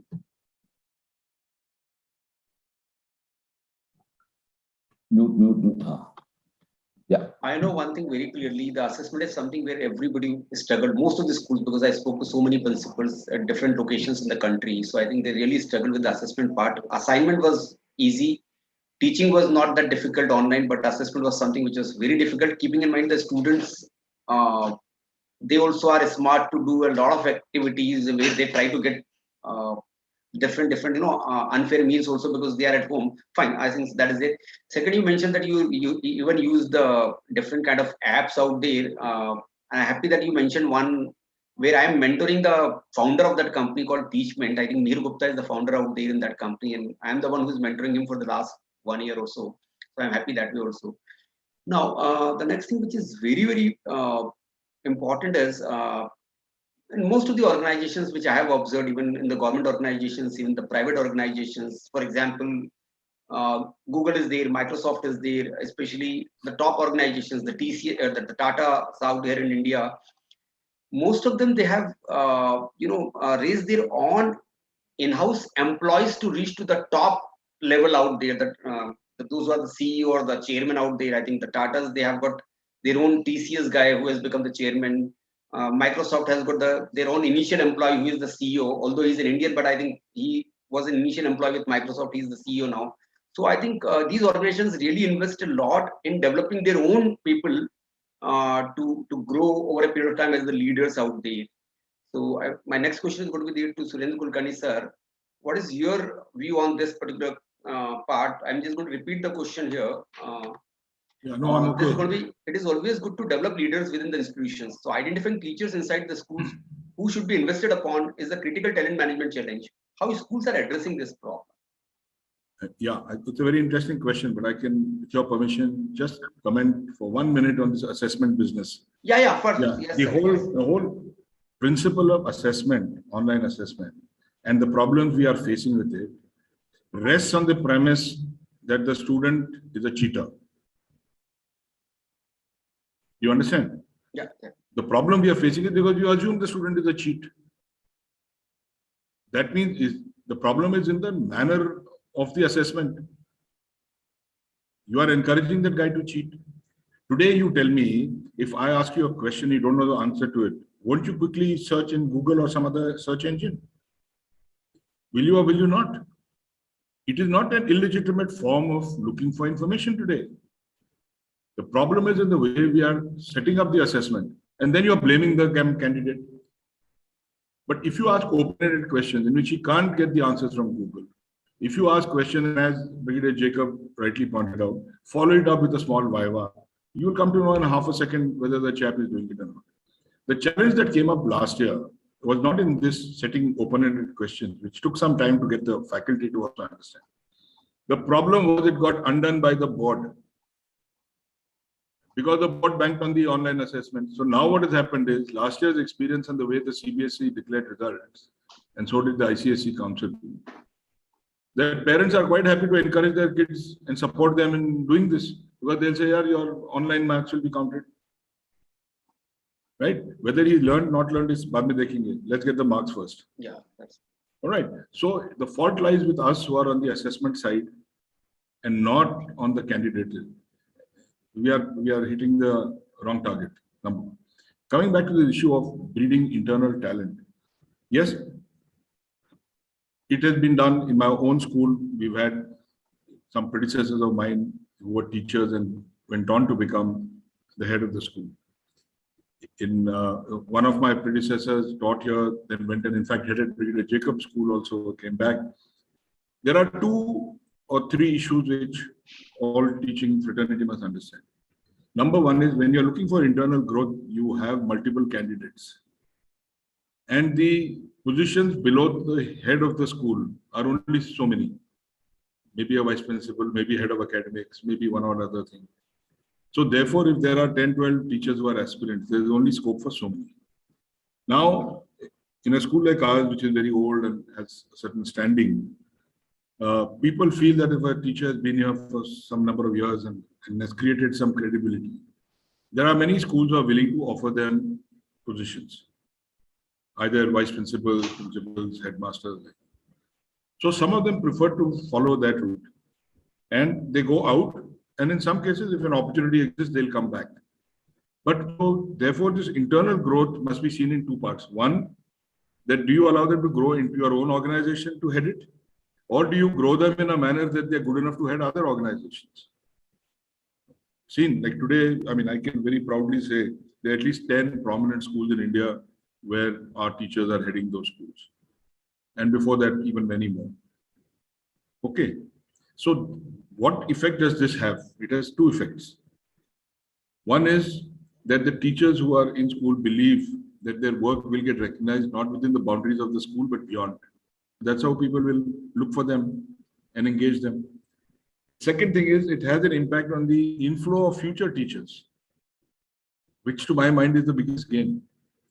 That people say, all right, this is a good place to go to work to, because this can then become a launch platform for me to look for higher positions. And therefore, the internal mentoring for leadership, the internal opportunities that you create are very, very important. Whether that guy heads your own school or goes elsewhere is secondary. But this has to be an ongoing program. It has to be mentored by the head of the school. In some cases, and I'm sorry to say this, and some people in the fraternity may not like it, in some cases, some heads of school are like a banyan tree. They won't let anybody else grow, out of a sense of insecurity. It may not be a common thing, but it does happen in some places. And so therefore, if you are self-assured and you know your place, you can encourage a lot of people to do many things. And particularly as they grow, you need to give them exposure beyond their subject matter expertise. They must have an interdisciplinary exposure. They must have organizational exposure to organized things. The impact of administration on how education or academics runs. Because sometimes they don't know, the admin people are doing their work, they're teaching and walking away. Tomorrow when they hit the place, they suddenly find this is a different world. So for example, I associate my teachers in the budget making process. You understand this? And it's not that they're given so much money and kharch karo. They're asked to justify, okay, what is your plan for, say the HOD is told, what's your plan for the next year or next 3 years? All right, if you can justify it, we'll give you extra money. And if the HOD fails to do it, he doesn't get the money. Or unless we feel it's important, then we just do it on our own. So this is a very complex subject, but I would imagine 25 to 30% time of a promoter or the head of school must be invested in building up the next tier of leadership and multiple like this. And if tomorrow it turns out that a vacancy gets generated within your organization, take one of them if you find them suitable. But at least don't let them suffocate, because you may have a great principal who's around 15 years or 20 years. Then what happens to the whole next generation of good teachers? Where do they go? So they must be good enough to be acceptable to a large number of comparable schools or very good schools in the country. Seen? So you raised a very important issue, and I can assure, I can tell you personally, I've said 25, 30%. I invest almost 60% of my time on faculty development and growth. Thanks, sir. I think you rightly said that we really need to work hard to develop our own teachers to become leaders in future, and we can give them different roles also, maybe the head of the academics, maybe the head of the assessments, maybe the head of the administration, and at the same time, if one of them get an opportunity to become a principal or director, I think that is something very good. And the same time, when you have developed them, I think you rightly said, even if they go to the other organizations and do wonders out there, that is, the credit goes to the your school only, where they were nurtured to enhance their skills to that particular level, that they are in a position to lead a school in the country. So I think that is something very well said, sir. I think I'm taking a liberty out here because Suren Kulkarni sir is there, and he's heading one of the residential schools of the country. And I was always, out of curiosity for the last 1.5 years, because residential schools, they are different from the other schools, because like IITs and IIMs, where you have to be there in the campus only, because the kind of learning you get 24/7 out there is very different from the kind of learning a day scholar gets in a school. So how, sir, you have trained your teachers to cope up with this problem, because you were having most of your schools students, those who are now not in your school campus, otherwise they are 100% there in the campus itself. So I think this is something, a bigger challenge for a school like yours, not the day scholar schools, because the students are not from your city, they are from the different parts of the country, those who come to your school, and they are there again back to their places, means different parts of the country. So how you handle this particular one, and how your team trained your teachers to handle this particular situation, because residential school is totally different from the days normal schools. Yes, sir. Yeah, there are two parts to your question. One is the issue of the teachers themselves. First thing is, because you rightly pointed out, they live on the campus, and initially the lockdowns were extremely strict. And in fact, we went into self-quarantine as early as 4th of March last year. The Prime Minister announced it on 22nd. So we went into self-quarantine much earlier. As soon as the first cases were reported, we realized, because we have students from India and abroad, and this was something we can't take a chance. When you have somebody else's children in your responsibility, you're more careful than your own. Now, so how do the teachers manage if there is complete lockdown and they can't go anywhere? So the first 72 hours were spent in managing what I call basic human needs, arrangements to provide them milk, groceries. So we quickly, advantage of technology today, we quickly set up a delivery system online. I mean, they have a Google form they fill up every day or alternate day. What do they need? And everything was delivered at home, so they didn't have to step out. Everything was packed, labeled, put for them. So once the basic needs were put aside, then I could ask the teachers to make some contribution to the students. Because if the teachers were themselves trying to grapple with how to survive, asking them, it's like in an aeroplane, they'll tell you first when the mask falls, put it on your own nose, then try and save other passengers. It's like that. So that, luckily, within 72 hours, we are fully in control. And that freed the teachers to work on it. Now, when they are here, as you rightly said, our housemasters and all our second parents and foster parents, it's very easy to link with the students. Whole day they're with you.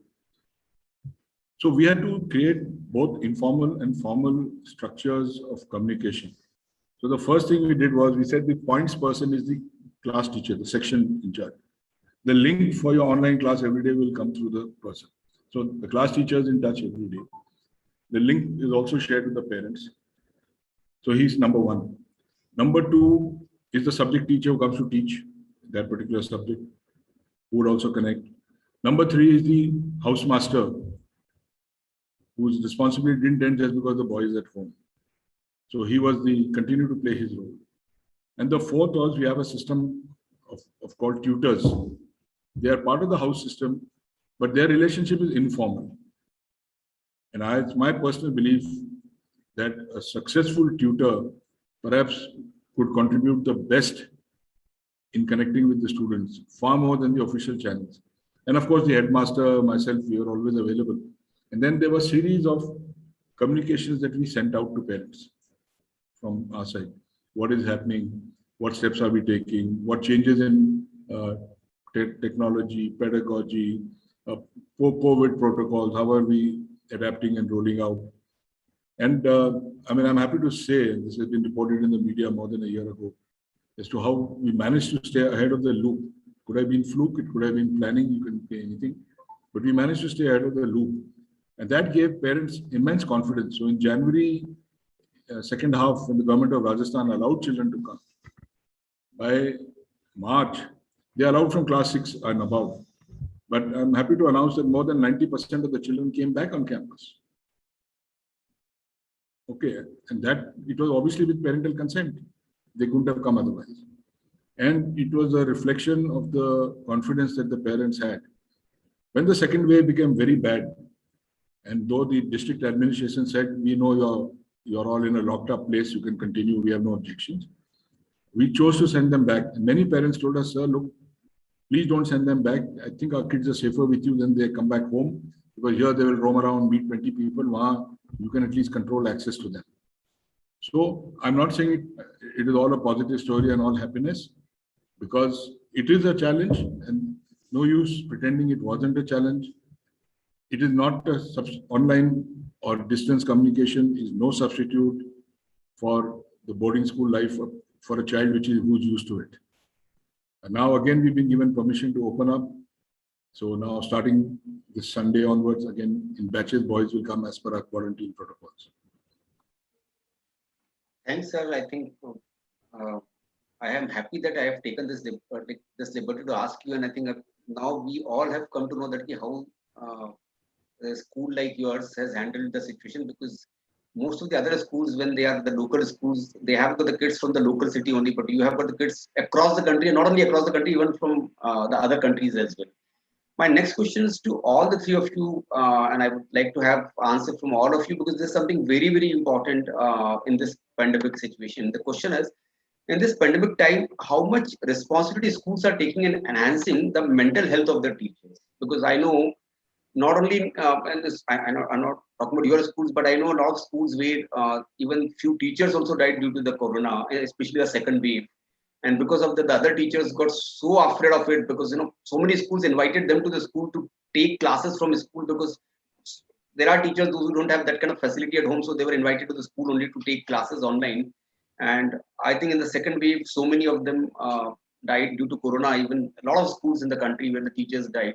And after that, the mental health of the rest of the teachers was not in a good shape. So what exactly the schools did, the initiative taken by the schools to handle that kind of situation and to really help, or you can say enhancing the mental health of the teachers, what exactly they have done, the different things. So I think next to have one. I've spoken on your last two questions. I will give the other two panelists. I'll request them to speak first, and if time permitting, I'll speak after them. Only fair, they must get a chance. No, I think one. I've already spoken, so Jacob, let them sir. speak. Yeah, yes, sir. You're starting with the Jacob sir, and then Dilip George sir, and then to Suren Kulkarni sir.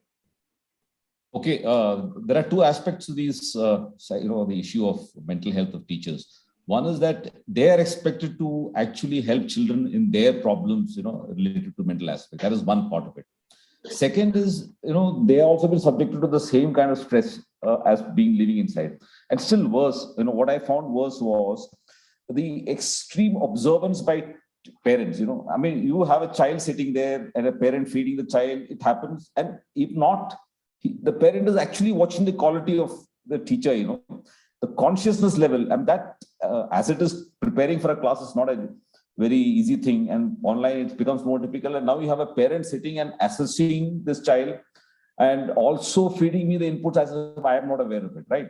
So the three kind of things actually jammed them together. So what I mean, apart from actually feeding them with whatever research is available, there's a lot of information available, so you can actually we have had a psychiatrist, a local, very reputed person, but to be very frank, he was not been a kind of person who could contribute. One thing I realized was get them to school sometime. So there is whenever we get an opportunity, we are luckily except the later part of the second wave, we are pretty comfortable as for the local lockdown and the threat is concerned. So we got into school. There was a number of occasions I got them, junior school teachers, get them, have a talk to them, little meal prepared in our, we also run a hostel. So the hostel is running dinner, make a little meal for them, have a talk, have sharing sessions, little games, not really contact, but elderly, or you can actually have a lot of things. You can have an Antakshari, you can have So there has been a number of sessions that we've had. Similarly, we have a lot of staff who retires. Whenever a retirement took place, we used to have a little open area, a tea. It is social interaction. The biggest stress they're facing is inability to interact with friends physically. And that opportunity we have given. And whenever this opportunity came, I and our school counselor, who's a not very experienced, but very good at her job in terms of psychological counseling. Two of us always been giving a talk and sharing experiences and how to, and then, I always tell them, don't worry about parents do write to me about this teacher not being good. She is not good. She's had a biscuit in between, such complaints, stupid complaints to come. So don't worry about this. This does not affect as far as you're concerned. And apart from all this, we have been able to I gave a little bonus. It's money matters, a little bonus to all entire staff of the school. We manage little finances here and there. I think this much has really worked. We have at the verge of opening the senior school. The state government has permitted for Monday senior school. And whenever the last interaction I've had, looks to be okay. I mean, the long-term effect we'll only realize, as somebody discussed in the earlier session, the school recommences, how the teachers are really going to behave with these kids. A very interesting thing. One teacher was brought here yesterday to kind of discuss an issue with her because the parents are continuously saying, now she is a class 2 teacher. Children physically in the class, it is easily to control. Okay, you not move, you can do this, you can do a lot of things. But in the on online class, kids jump around. Class 2 kids will jump around, and you don't even know what to do with them really. It is frustrating for the teacher. So she got frustrated when I told her, look, you have had a couple of complaints, and she came here. 1 hour of talking makes a lot of difference. And I think talking, interactive sessions, assurance, and have an opportunity for all the friends to get together gives an adequate opening. Not very scientific, but I think it has worked. We will really know the effect of it only when the school starts. Yeah, that's about it.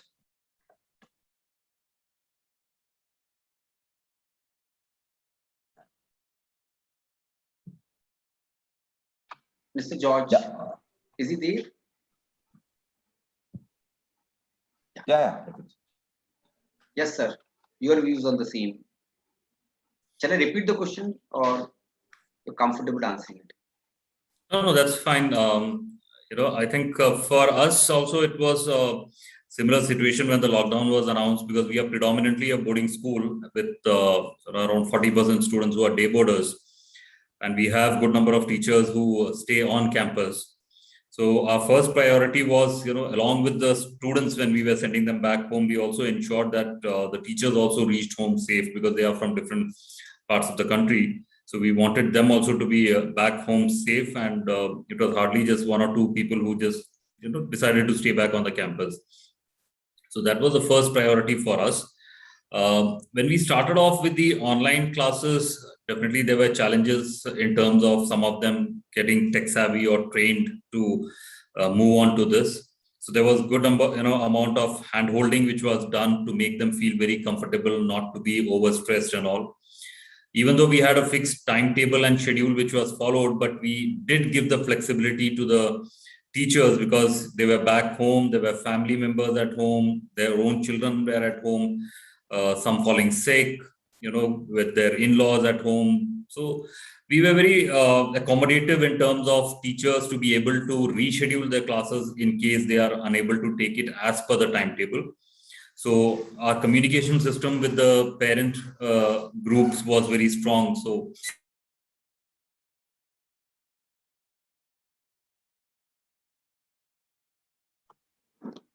I think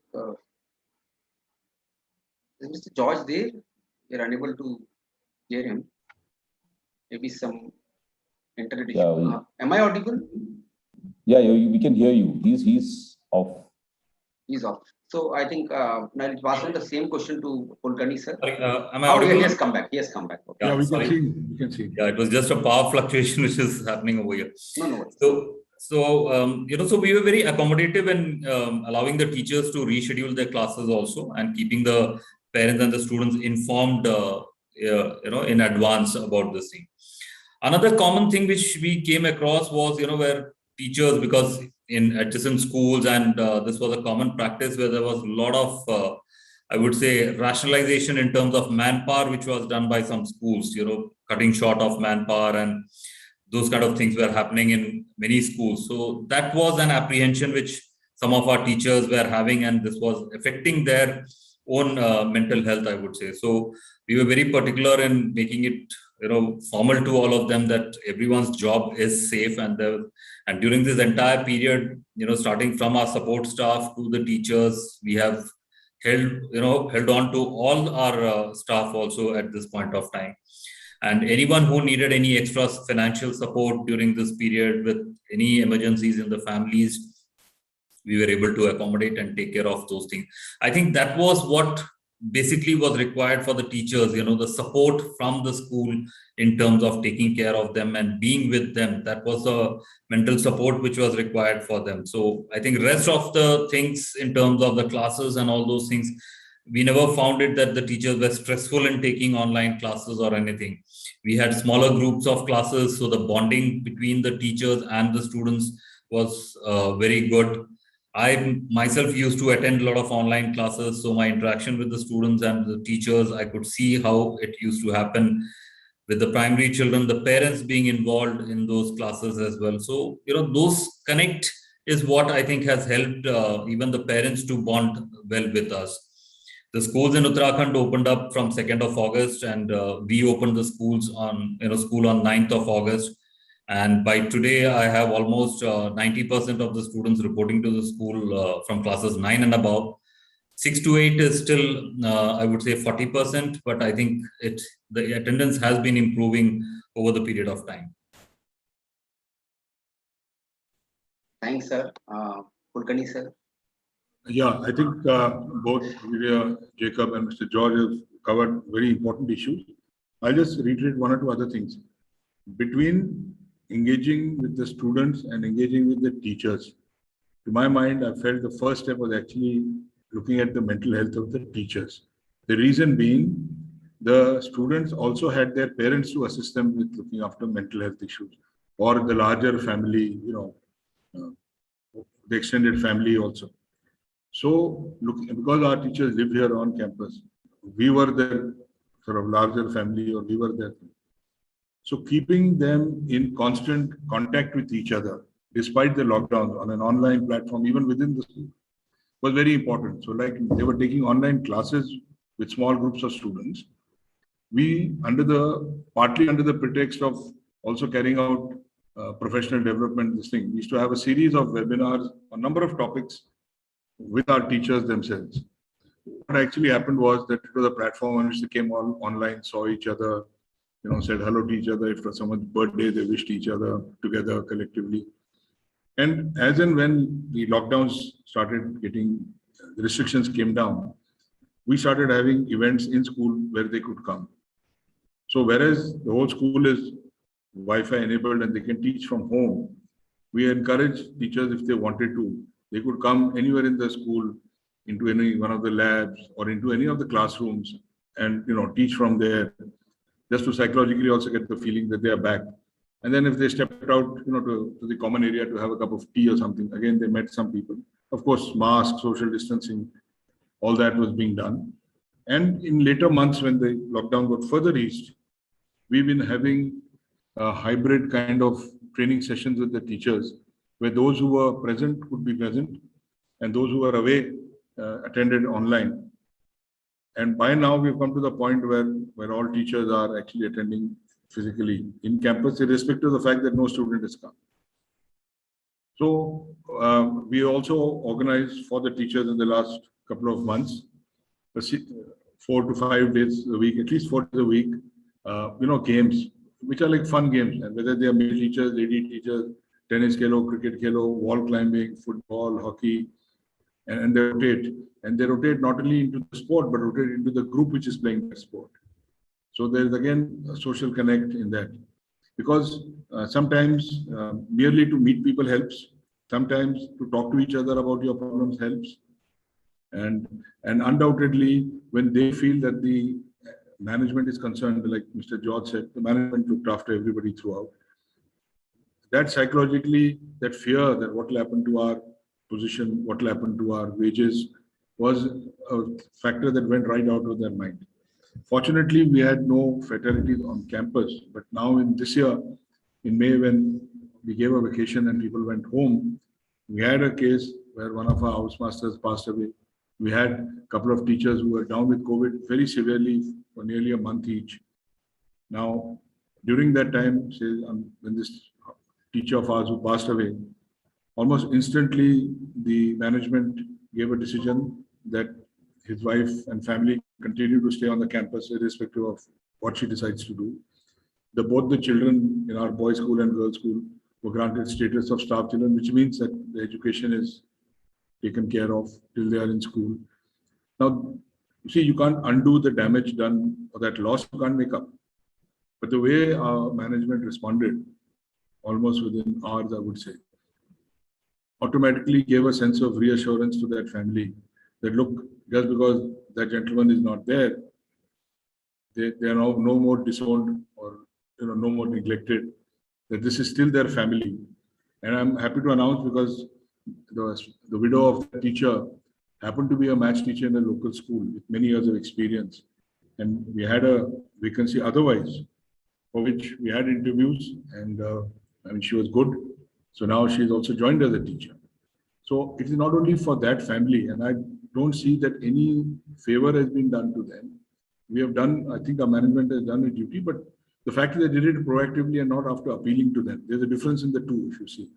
And the word has got around the staff. Okay, look, this management cares for us. This is our home for us. Tomorrow we will not be left in the lurch, come what may. I think that goes a long way in helping you to reduce the anxieties and stress that you undergo. Then and only then you can transfer your ability to relieve the anxieties of the students. And like now the students are coming back, we've got programs done, we've got our teachers trained on those who come into contact with them in quarantine houses and all, as to how to deal with children in such a situation, how to respond to their concerns, how to be very careful not to be judgmental, how to give them a patient hearing, how not to worry about academics for some time. And after so many months, you suddenly come back. Getting into the routine of a boarding school is never easy. I know. But the fact that a large number of parents immediately gave their willingness to send the children back. In fact, in the first batch, I have students of Nepal and UAE, Abu Dhabi and Dubai coming in. I think says a lot for how the teachers have been able to convey the sense of confidence amongst parents. So again, as I said, I may be sounding a bit optimistic. There are many, many problems, but overall, if you ask me, if the managements have taken the right view, and I could hear it from my fellow panelists, definitely in such schools, people are doing well. We have a day school also out here. Again, in fact, their principal was telling me, sir, some of the teachers came to me with tears in their eyes and said, sir, all the other have cut back on staff or cut back on wage salaries and all. And you have, held us on because this time we needed all the money that we could get hold of badly. So I think it's an approach. It's not a financial or otherwise issue. If the approach is right and they sense people feel wanted and that you belong, I think many of the anxieties can go down. Thanks, sir. I think, Rahul, I just take 2 more minutes. Last question to all of you. I know you are there on the screen, so I understand it's 6 o'clock. So I'll just take one last question, which I expect a very quick answer from all of them. Because, you are there for the different locations. So how you search your teachers, the different ways to search, maybe the paper ads, could be LinkedIn, could be Naukri, or could be some referral or something. But I just wanted to know a quick answer from all of you, how you normally search your talent. Because that is one of the challenging things. Getting a good talent from the market is really challenging, not only for you, even the organizations also. I am to corporate world also, give a lot of training there also, apart from schools and colleges. And it's a big challenge. Trust me, getting good employee nowadays, retaining him in the organization and motivating him to work hard, I think it's a big challenge now. So I think how you search your talent. All the 3 of you, starting from Mr. George. Yeah, so I think the various sources you have already named them, whether it is LinkedIn. Ad is something, which can help you get the database and you'll have a lot of CVs coming in.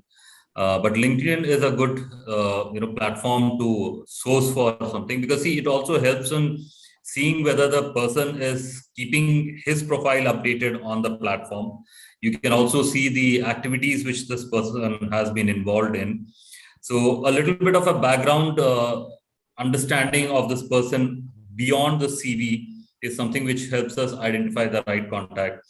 Plus your own connections that you would have from the schools that you would have worked, or your other peers or colleagues that you have been connected with. When you float it around that you're looking for such and such person, I think it's much easier to capture a better candidate than from the normal applications that we receive. But yes, having shortlisted certain candidates, we obviously then the routine process continues. But while we do that also, we do a lot of background check to understand what are the other initiatives. The qualification of a person and the number of years of experience is very easy to judge from their CV or their experience letters and all those things. But what we look at is what beyond can they offer to the institution, not just as a classroom delivery. And I think all these things can be only captured when you do a little bit of a background investigation from the LinkedIn profile, from their social media profile. I think that's what helps us capture the right candidate. Jacob sir. Okay, this is something very interesting. We are a school which is quite secluded. Not many people are quite keen to come and work here because of the other kind of related problems. So one solution I found is we have a university here, Sikkim Manipal, which is a very reasonably good Manipal. And for the science-based teachers, I do a campus look. I was surprised. Most of the guys, let's say for example, a person who does a integrated post-graduation course in physics, he gets peanuts outside. I mean, he looks for a job here, there, some research assistant and stuff like that. A good package. And mostly, I realized these people work for 2-3 years. But the advantage is these guys inject some kind of latest, things, academic things into the students. Second is they're not too ambitious. They're not going to be in the long run in the system, and therefore they look for this experience. And if they're good, I also offered them 2 years of study leave, go do a BEd, proper BEd. I want a proper BEd and come back. But the disadvantage is, it's not a long-term relationship that I have with this person. So there is a problem, but I think academic content-wise, middle school, 6, 7, 8, where you're teaching fundamentals, these people are fresh from college, very good professors, some kind of bubble in them, and they're ready to share it with the kids. Second part I do is, I have generally spread the word around. My email ID is available for every CV. So I get average 2 to 3 CVs almost every week. I have a bank of them. And you can scan around little, and a long-term process. For example, for my maths teacher who's coming next December, the vacancy is coming up next December. I picked him up 6 months back, in the month of February, he's there. So I know the geography teacher is going to fall vacant 1.5 years from now. I'm already on the lookout for a person who's teaching geography. A Nepali teacher is, I know, sometime in January. So there is a long drawn process, and you'll get a bigger talent than LinkedIn. You'll get a bigger talent than a spot advertisement. A lot of junk comes when you do a spot advertisement. And I found this has succeeded in getting me a lot of good teachers. Sometimes extra teacher, no vacancy, doesn't matter. Keep them in the system for 2 years, teach, junior classes, and they get up. So these are the totally different ways that I found that, to get the talent into the school. Yeah. Kulkarni sir. Yeah, firstly, we've stopped putting out print ads. We used to put out print ads earlier, but we find the readership of newspapers is not as wide as it used to be. So things like LinkedIn, Naukri.com and all are there. We have also set up a full-fledged HR department for our 3 schools here. So this is the faceless side of it. The other side, which some of them alluded to, is the fact that the website also shows where the vacancies are coming up. The teachers who have, as you said, taught in other schools, their friends talk to them, what do you say? So they, so a lot of the final intake that really comes, actually comes out of, when you ask them in the interviews and all, it is more the word of mouth. He said, I heard from so-and-so, he had taught in your school, and he said, no, you must apply, things like that. Few come straight out of this LinkedIn, Naukri.com kind of thing. But the problem with things like Naukri.com and LinkedIn and all, is that you get quantity, you don't necessarily get quality. So you may get 200 applications for a maths teacher. You can't sift through 200 properly, frankly. So what we've also done is we've created a rubric in which the sort of a matrix is made, which based on, in our case, being a boarding school, we not only academics, we're looking at other talents also. So there is a rubrics made that helps us to shortlist. But after the shortlisting, then of course they need more screening. And then there are one stage of interviews with senior faculty, and then another stage, the final stage of interviews with our managing committee. So the process is long, but let me assure you, very often we reject full panels. That's what I said. It sounds very easy. You have so many sources. The reality is the fact that Jacob was talking about taking guys for 2-3 years, knowing they'll go, but they have some fire in them, explains the nature of the problem, I think.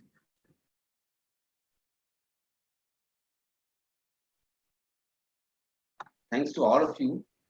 And I think it was really wonderful interacting with three of you. And I think even a lot of new things have come up, and even I have enriched my own learning after this discussion. So I think thanks to all of you. Over to Rahul. Thank you so much, sir. That was a wonderful deliberation, quite an insightful one in all fronts, I must say. I would like to thank all the speakers for taking some time out of their busy schedule to be here with us on this wonderful forum. It was such a delight hosting you all. Nitil sir, Jacob sir, George sir, and Kulkarni sir. Thank you so much for joining us. Hope you two all had a wonderful time as well. Thank you so much once again. Thank you. Thank you. Bye-bye. Now, finally, I'd like to thank our wonderful audience.